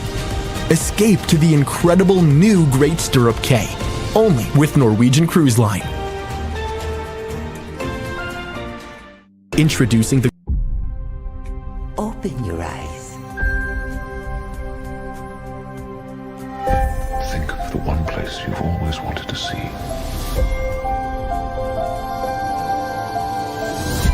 This is where our magic comes from? They say if you dream a thing more than once, Please, please, please. it's sure to come true. Everything you see exists together in the great circle of life. There are stories about what happened. It's true. All of it. In every job that must be done, there is an element of fun. I told you she was tricky. Life is full of possibilities. What do you want to be remembered for? The world is in our hands, and we gotta do something with it. I just want to say a word of thanks to all the artists, the workers, and all of you. The young and the young in heart. You helped make this dream come true.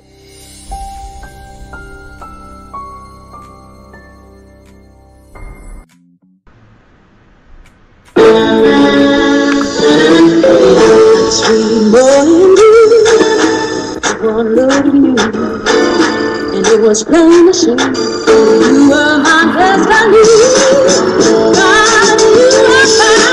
I come from nothing. Our son is your son. Welcome to the celebration.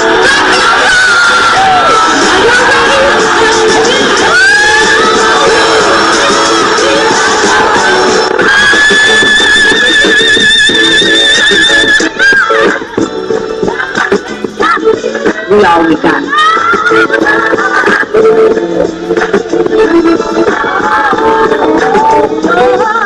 I'll see that. Don't you leave here today with happiness. I want you to leave here with joy.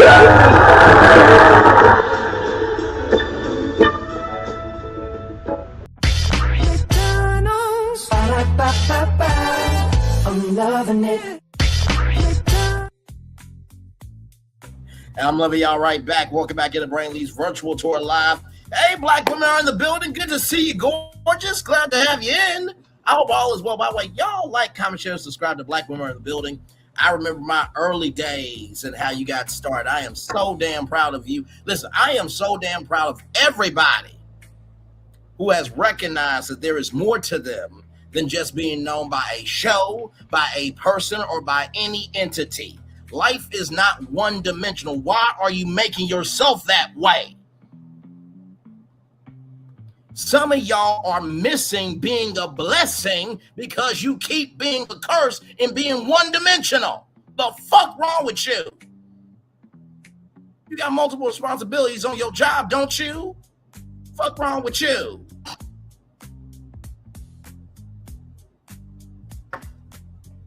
I'm just asking a question. Like I said to y'all before, do y'all know Braylon Lee because of Braylon Lee, or do you know him from Melody Cherie? Nothing wrong with Melody. I wish nothing but love, grace, and space for her. But do y'all remember when I told her about the 7th Avenue Beauty Con, the 7th Avenue Beauty Cruise, doing Mellow Con on Nubian TV? I gave those ideas because I talk about the creator economy. I talk about Hollywood. I talk about media. And back in the day, if Melody Cherie was a celebrity, she could beat that celebrity. But we're in 2026 where people want to see many dimensions of you. And with platforms being cut left, right, and center, because for those of you who may not know, Paramount just bought Warner Brothers. Give me a moment. Give me one moment real quick.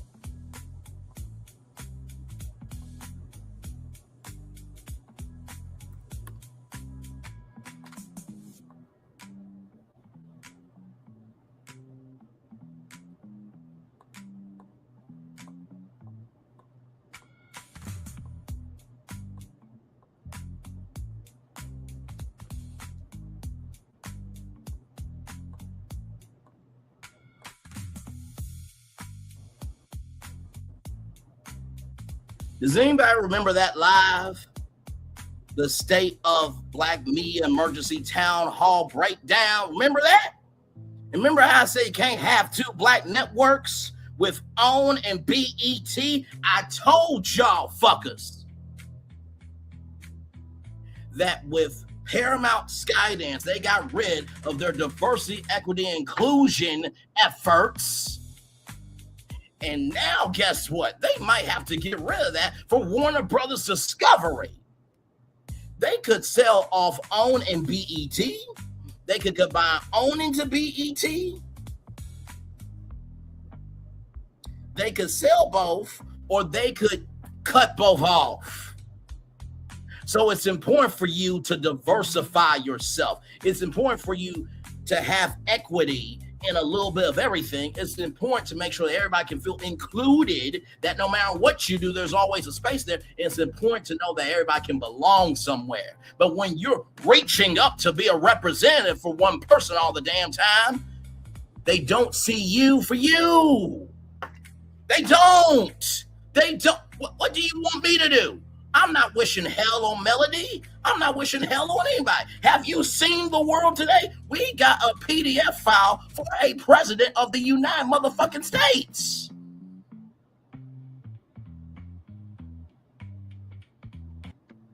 Who judged 13-year-old girls' tightness and forced them to perform fellatio on him.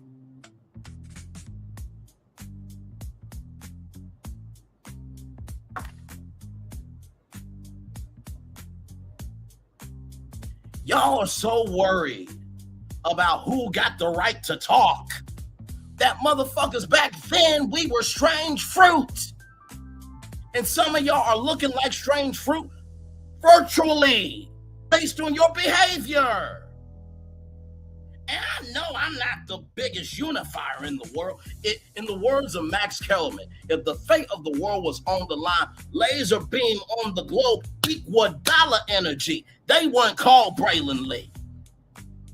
You know why? Because I give a fuck about being responsible. I give a fuck about integrity. I give a fuck about understanding the assignment. But you know why? There were probably more people with honey for Braylon Lee than throwing vinegar at me, is because I understand what needs to be done. And some of y'all are just doing anything as a hero to please the people, but you're never going to become a legend, because legends do what needs to be done regardless of what people say.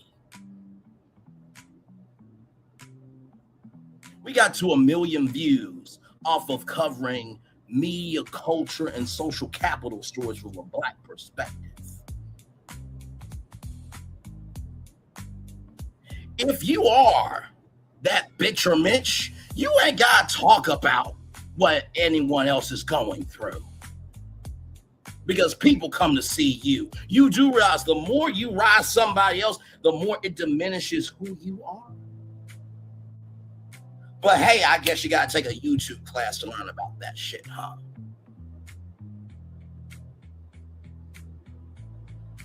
Just because somebody gives themselves the title of teacher doesn't mean that they're being a student on their off time learning anything. But hey, y'all got it, right? Y'all got it. Y'all got it. Y'all got it, right?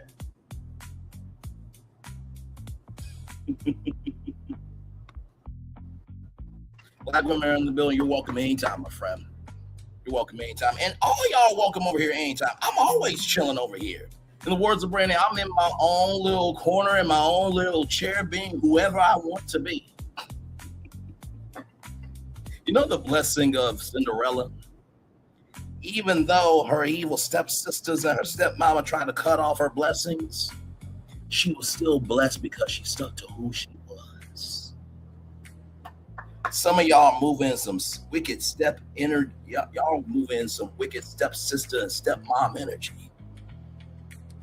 And some of y'all who can't stand others becoming a Cinderella, you're stomping on them because nobody could ever elevate you to be a Cinderella, because you don't even see it for your fucking damn self.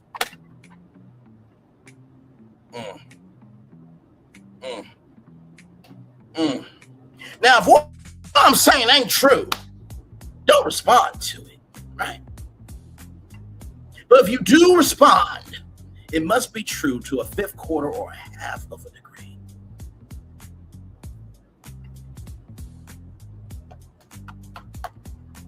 You know why McDonald's got franchised? Because everybody liked the original. You can have other shows that seem like the original, but there's only one of one for a reason. That's why limited edition Funko Pops go so quick. because it's the scarcity. But not just the scarcity, but it is the weight of that scarcity and what that item means. When it has meaning, it has value. If what you're doing doesn't have any weight, it has no value.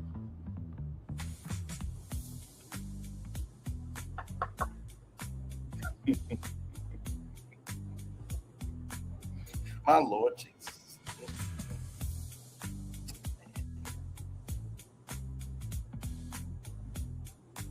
Like I always say, anybody can be a creator, but it takes somebody to be an artist. Just because you finally are starting to make it, don't forget how you got started. Because everybody failed at something in life. You can hoop, holler, scream about how successful you are, but child, real success is being known for who you are. And when all the chips are down, how you move forward. Whether you're doing a whole show like Anton Daniels with 10 people, where you're doing a panel show with 5, or you're doing it with 3, can y'all do original content without being known for one thing? Can people pull up albums of memories? Or can they just remember you for moments that are like vapor?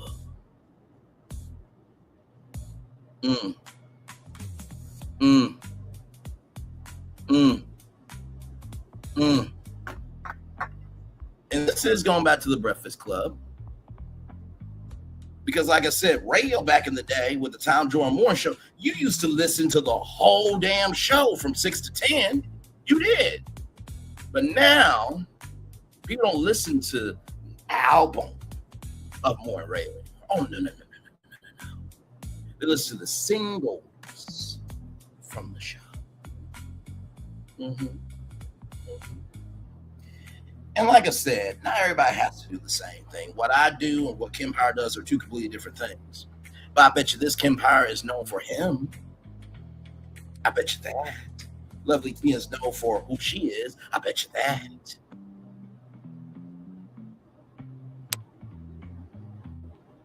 Like I've said before, we can go YouTube show for YouTube show, but you won't be able to beat me. You won't be able to do a fifth or a half of what I do, because some of y'all will have a mental coma trying to be truthful in your diversity and not faltering and not being able to hold your own. Radio taught me how to find my voice. Television taught me how to control time slot. And then the marketplace taught me how to diversify it. Some of y'all are making it because you had nothing but free time on your hands and you needed something to do. Others of y'all are making it because this is what the fuck you were supposed to do. And with that being said, we've done the whole show for over 2 hours.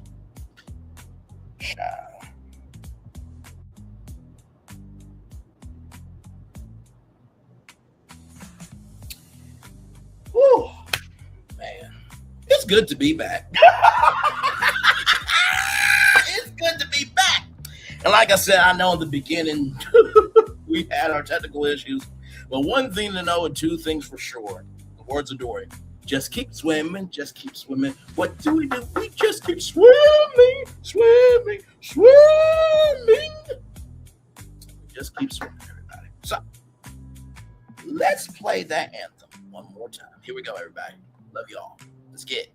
We're live on tour. Like, comment, share, subscribe. We'll be back right after this. Roll it.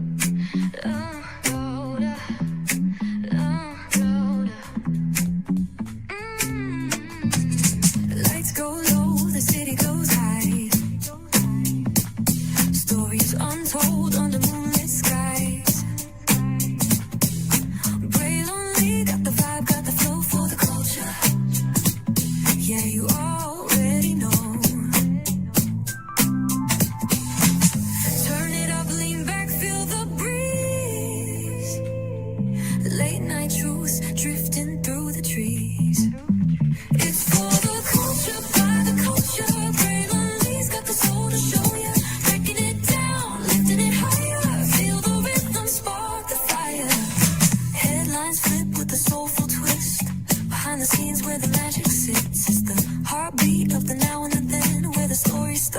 never ends. Tune in, lean and feel the groove. Every moment, a vibe you can't lose. It's for the culture, by the culture. Braylon Lee's got the soul to show you. Breaking it down, lifting it higher. Feel the rhythm, spark the fire.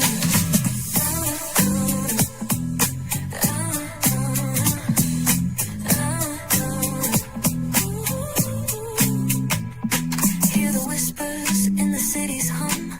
Echoes of stories where we're from. A beat, a step, a voice so clear. The pulse of us, it's all right here. We got soul, we got flavor.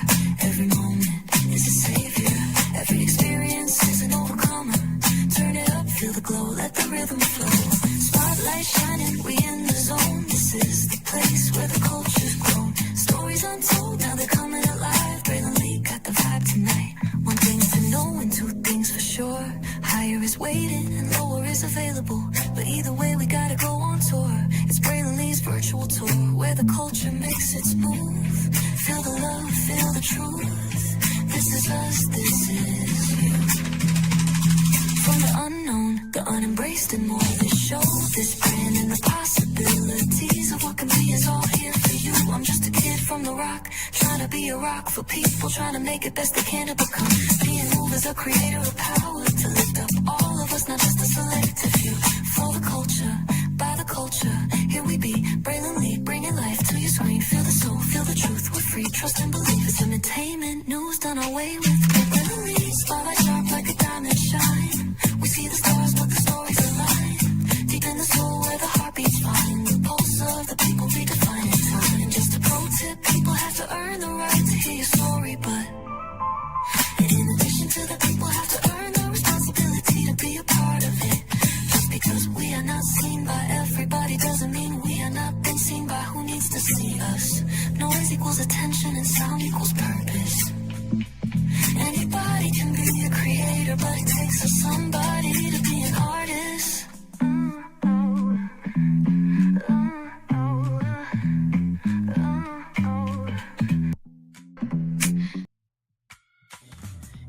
Anybody can be a creator, but it takes a somebody to be an artist. Welcome back into Braylon Lee's virtual tour live, everybody. We are live on tour, 2 hours, 13 minutes, and 24 seconds. We are back on tour. Took a little break. I explained at the top of the show what happened to me and just resetting some things. Like I said, if you say a person needs to do this, that, and the third, make sure your house is in order before you say that anywhere on social media. Because I'm sure you got some stuff going on with yourself virtually or in reality that you need to attend to. And to down anybody, that goes to show you don't give a damn about depression, anxiety, or anybody suffering just because you can be holier than thou. God has a way of bringing what you need to do back around to your doorstep. And most of the time, the people in the chat, they can't do a fifth, quarter, or half of what you do on YouTube. So they just talking out their ass. They ain't got nothing to do in their real life or virtually. That's like calling yourself unpopular opinion, thinking that people don't think that you're popular and your opinion is worth something. Shut up, Braylon. Yo, let's get the Daily Motivator head on out of here. Like I said, tomorrow night, Thursday. Normally don't go live Thursday, but it's been a long minute since I did a tour. Not too long, but I really enjoyed the break. I may do that more often. Because self-care is the best care, everybody. But let me show you the show that we got for you tomorrow night. And believe me, I'm seeing all, okay? I'm seeing the Stephon Diggs got released by the Patriots. Okay, that happens all the time in sports. I don't know why it's a big deal. You know what I mean? But hey, he got released. I see that Simon Portia. Bring him to it again. What a shocker. You got me going in circles, round and round and round and around.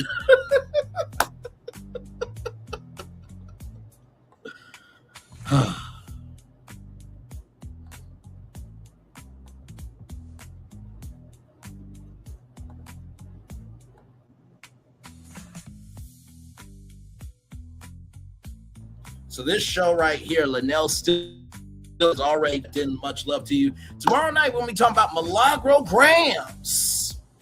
Yeah, she wants to be new media, but hates being talked about. Can't have both, darling.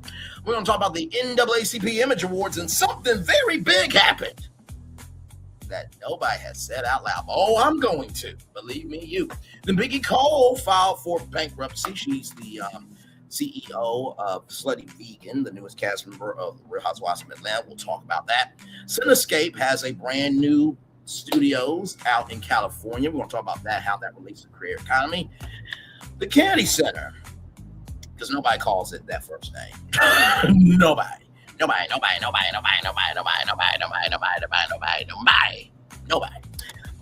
Apparently, it went from it being renamed to having renovations to moving out of that venue.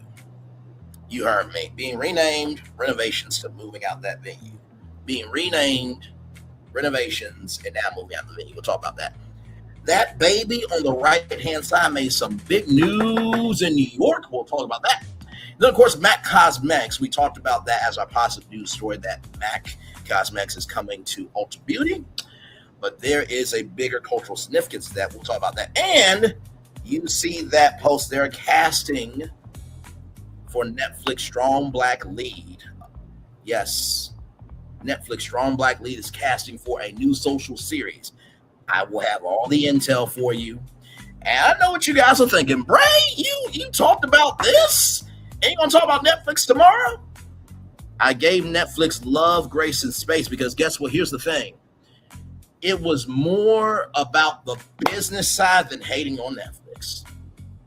And I get it. If I'm Netflix, motherfucker, I want it all because I'm the top dog.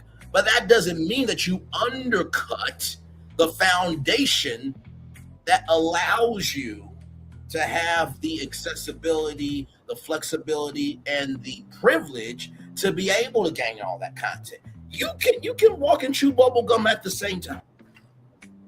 You can. But it's a huge opportunity, and y'all know we're all about utilizing the power of information to help people. Sometimes we have to use it to handle people as well, when necessary. But that's not all the time. Only when it's necessary. So let's get the Daily Mover and then head on out. But this show will be tomorrow night, live at 6 o'clock. I'll see you here for another edition of Braylon's Virtual Tour Live. It is good to be back. Let me thank everybody for being here. Sluggers, official, welcome in. Jared White.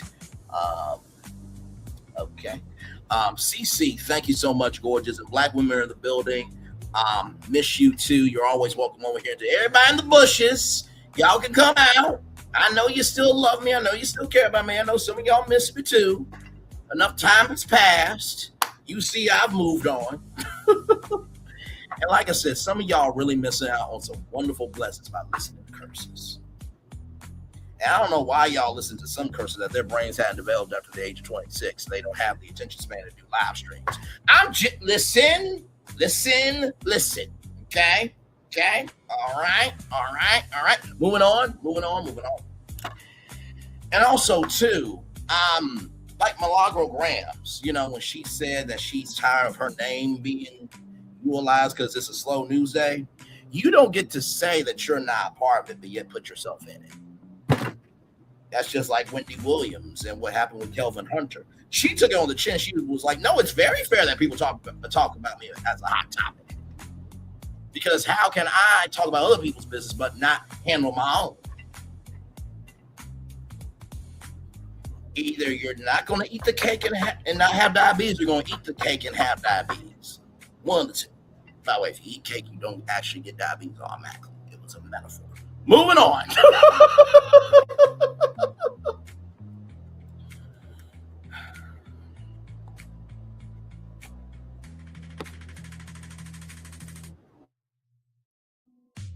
You can't build a reputation on what you're going to do, Henry Ford. You can't build a reputation on what you're going to do. You can't build a reputation on what you're going to do, Henry Ford. You know, it's funny that Henry Ford said this, because I said to one of my exes, rather, actions are how people know you, how you carry yourself, it's how people remember you. Just because you don't want anybody talking about you doesn't mean that they don't have the right to talk about you. If you want somebody to talk about the experience of who you were to them, you should have treated them better. Sorry. And this is my sorry for 2004. I'm not gonna mess up no more this year. And I take my one chance and make it real clear. Damn, I'm sorry. Some of y'all will be working at a bank location called Bravo. Meanwhile, I'm working with the bank operator and owner and proprietor, NBC Universal. And I'm getting a bag from NBC, NBC News, Universal Pictures, okay, Universal theme parks, and everything in between. Be one-dimensional if you want to, and see you only get one-dimensional lessons. Okay? All right, let's keep going. It's time for a day mulberry for today, March 4th, 2026, everybody.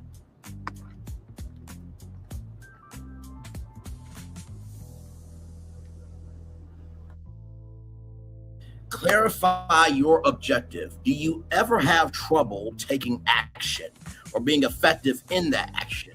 Improve the situation by making the goal more compelling. Get absolutely clear about what you seek to accomplish and why. Drill down into the details of the results you desire. Understand and express to yourself the connection between your goal and what you deeply care about. If there's no connection, then either forge one that's authentic or consider directing your results or directing your efforts. Directing your results elsewhere.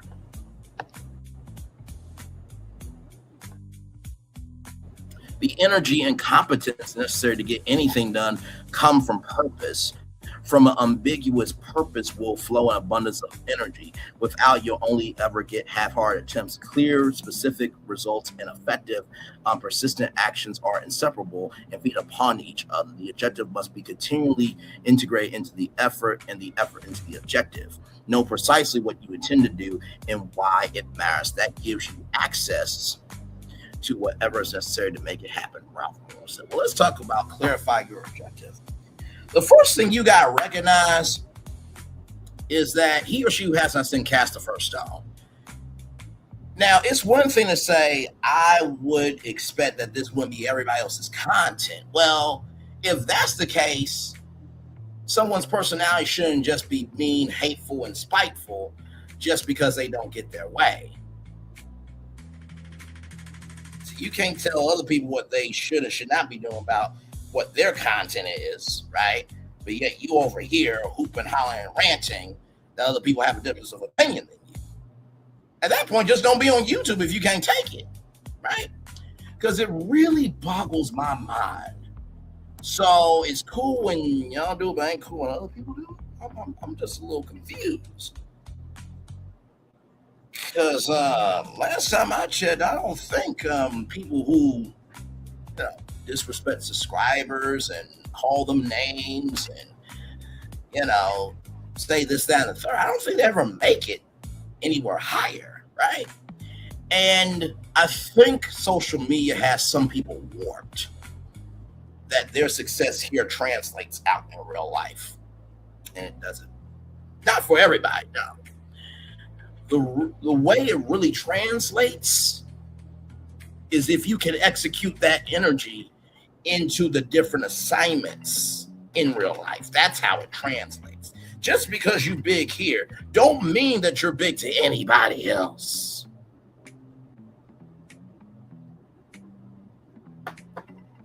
Because I believe that Level T is more known in Hollywood than Tasha K. But then again, Tasha K did talk about Cardi B and her child having herpes. So there is that too, right? So that's the first thing. Don't say, right, that, oh my God, I can't believe that this is all people's content, when you're one-dimensional with your personality, angry, hooping and hollering, and when people try to invest in you, you have an attitude because you can't handle somebody else existing besides yourself, right?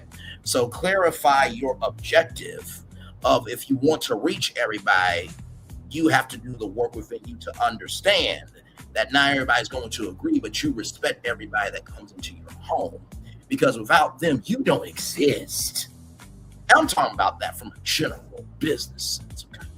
The second thing I want to say, y'all, is clear, specific results and effective, persistent actions are inseparable and feed upon each other.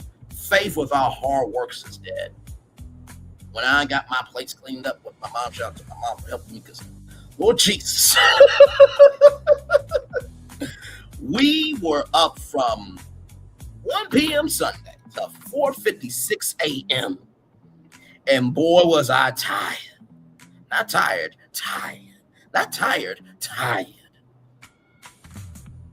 But we got it done because the objective was clear and we put our energy into the objective. If you have an objective, but you don't match the energy into that objective, you ain't going to get nowhere. Like, sorry, I don't know what you want me to do. Life is not a crystal staircase. It's not. Finally, that gives you access to whatever is necessary to make it happen. Now, just because you clarifying your objective gives you access to whatever is necessary to make it happen doesn't mean you're going to get all the resources to make it happen. Because based on the level that you're at in life depends on the level of resources you receive. The resources that a lovely to your kinpire will get is different than myself or black women are in the building. But the gag is, though, lovely T, kinpire, myself, black women are in the building. We all are people who deserve resources. You just have to recognize the different resources at the level that you're at. And with that being said, everybody, it's time for the best outro on YouTube. Know what you do and do what you know. Never say you weren't born special, because you were always born a blessed. And trust, you may not be where you want to be. By the end of it, you'll be where you need to be. Do what you've been chosen to do. Why is one thing to call yourself is another. Chosen, one love, much love, all love. I can spend time with you. You can spend time with me. I hope you might spend time together. Rise, be great together. And always remember what you're doing: radio, television, YouTube, living your best life. Or, you're taking a swing to do something for yourself, knowing good to damn well when other people have went to defend themselves, they fell flat on their face because they didn't have all the faculties to recognize that if you're going to put up a war, you got to give it everything you got.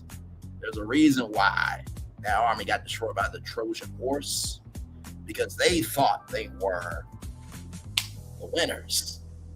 But the game is not over till it's over.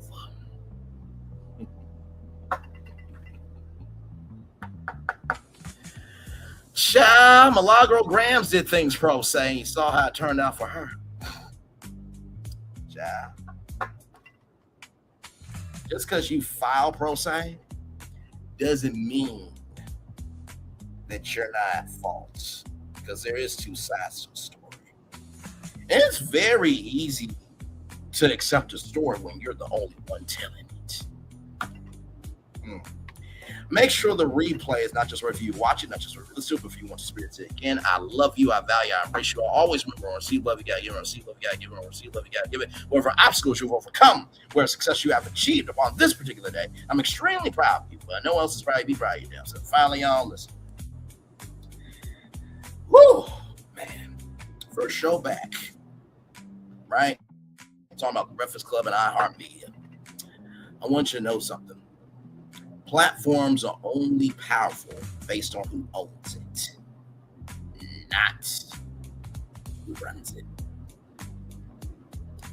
If you really want to be somebody, own yourself. When you own yourself, you'll own any room you walk into.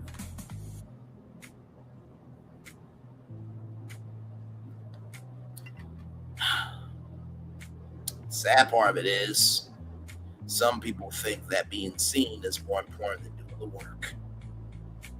But without doing the work, you can never be seen, can you? Commercial break and fireworks are coming your way for the day that was, for the day that's to come, for the blessings on the way for you, me, all of us, as a society, as a people, as a culture. I feel the love. I send it right back to you. Good night, man. Love you all.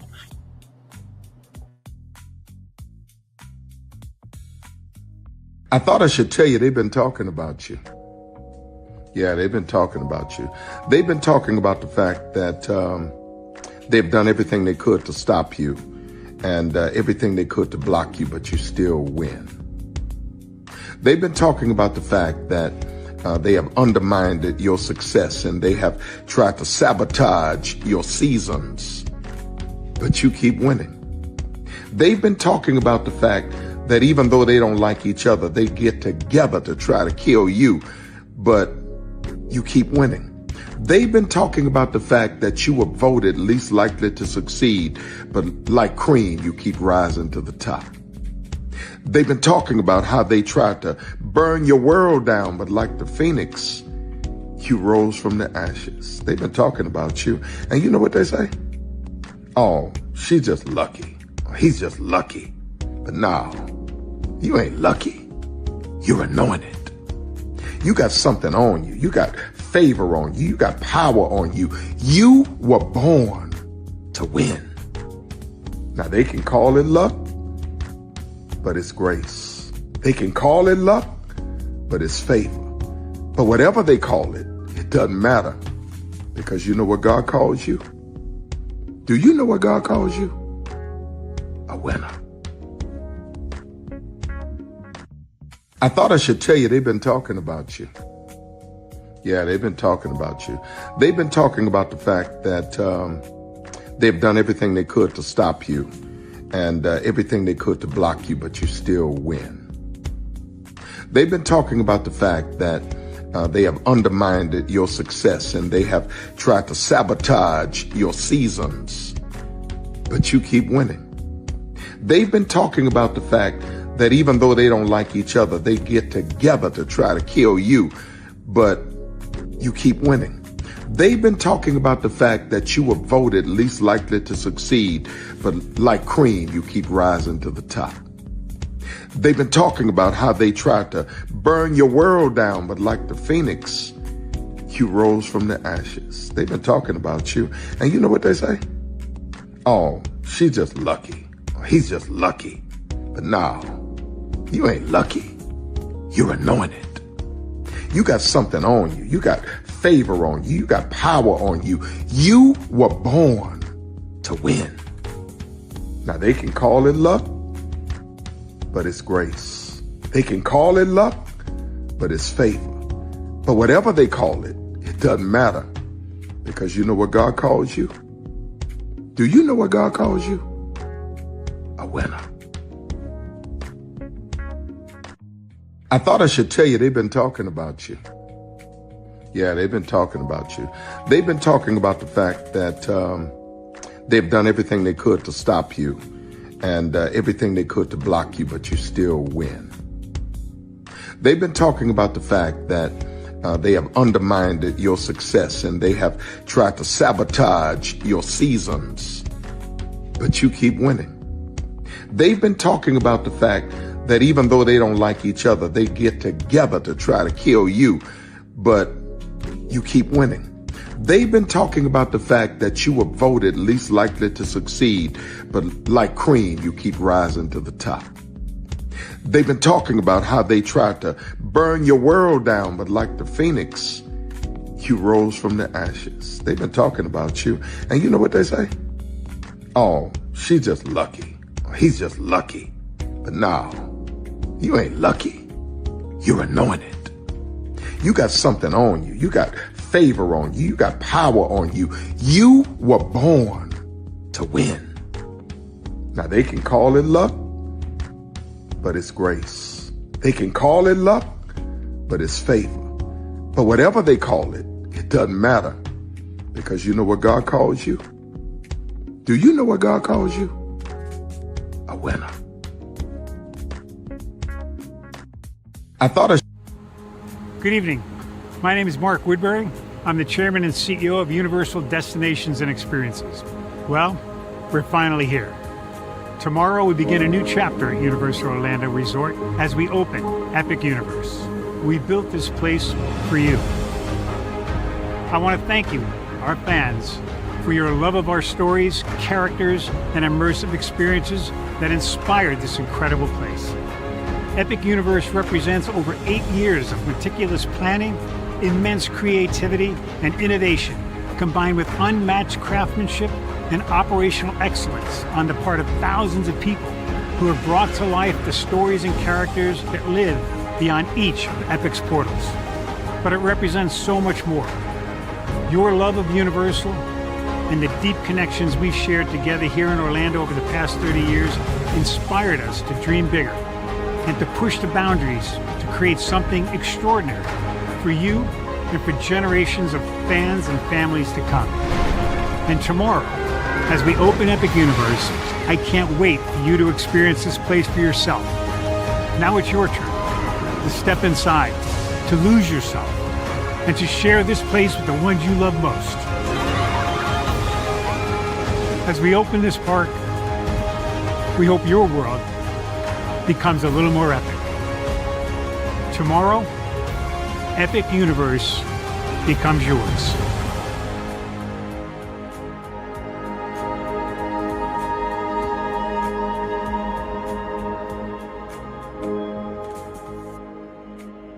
Are video games getting too expensive? This episode, we want to find some common ground because the CEOs want to raise the price even more. Not with these broken-ass games. $5 million. That's how much San Andreas costs to make. Is it their fault for selling or our fault for buying? Corporations claim all this stuff. Devs say otherwise. Sports gamers, cozy gamers, whatever you call the people who play Power Wash Simulator. I think it stings a little bit more because I'm spending my actual money and my mom is not. Imagine they get rid of all movie theaters and then charge you the same price to watch the same movie at home. That's like every streaming service. It doesn't have to be the longest of games, but am I having fun with it? This is Lex. I'm Ronell. Let's get right into it.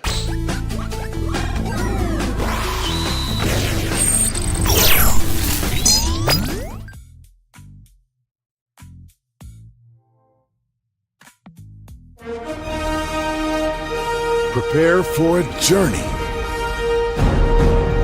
beyond imagination,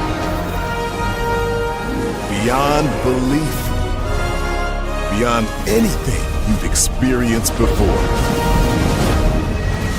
Universal Epic Universe, a new theme park where you'll step through extraordinary portals to 5 immersive worlds. Prepare for a cosmic voyage of discovery, an isle of fire-breathing excitement, a shadowy world of monsters and mystery, new wonders in the wizarding world, and a new way to play. Plus the splendor of a magnificent resort hotel overlooking the park. It's all new excitement at Universal Orlando Resort. A week's worth of vacation thrills with 4 amazing theme parks, a variety of spectacular themed hotels, and incredible dining and entertainment. It's all at Universal Orlando Resort, where you'll find new adventures every day. Explore the astonishing worlds of Universal Epic Universe at Universal Orlando Resort. Because here's the thing, a good streamer can find other content. Because here's the thing, a good streamer can find other content. Because here's the thing, a good streamer can find other content. Because here's the thing, a good streamer can find other content. Because here's the thing, a good streamer can find other content. I've been moving on my own accord, covering Black culture. There is more to life. I heard that, friend. Braylon, shout out to Braylon. Make sure y'all go follow Braylon in case y'all haven't. I love your content. I have been moving on my own accord, covering Black culture. There is more to life. I heard that, friend. Braylon, shout out to Braylon. Make sure y'all go follow Braylon in case y'all haven't. I love your content. have been moving on my own accord, covering Black culture. There is more to life. I heard that, friend. Braylon, shout out to Braylon. Make sure y'all go follow Braylon in case y'all haven't. I love your content. I have been moving on my own accord, covering Black culture. There is more to life. I heard that, friend. Braylon, shout out to Braylon. Make sure y'all go follow Braylon in case y'all haven't. I love your content. Child, Braylon been over there doing his thing, minding his GD business, staying out of trouble, trying to get the folks some positive stuff to talk about. Besides lying all the damn time. Child, Braylon been over there doing his thing, minding his GD business, staying out of trouble, trying to get the folks some positive stuff to talk about. Besides lying all the damn time. Child, Braylon been over there doing his thing, minding his GD business, staying out of trouble, trying to get the folks some positive stuff to talk about. Besides lying all the damn time. Child, Braylon been over there doing his thing, minding his GD business, staying out of trouble, trying to get the folks some positive stuff to talk about. Besides lying all the damn time. Child, Braylon been over there doing his thing, minding his GD business, staying out of trouble, trying to get the folks some positive stuff to talk about. Besides lying all the damn time. Child, Braylon been over there doing his thing, minding his GD business, staying out of trouble, trying to get the folks some positive stuff to talk about. Besides lying all the damn time.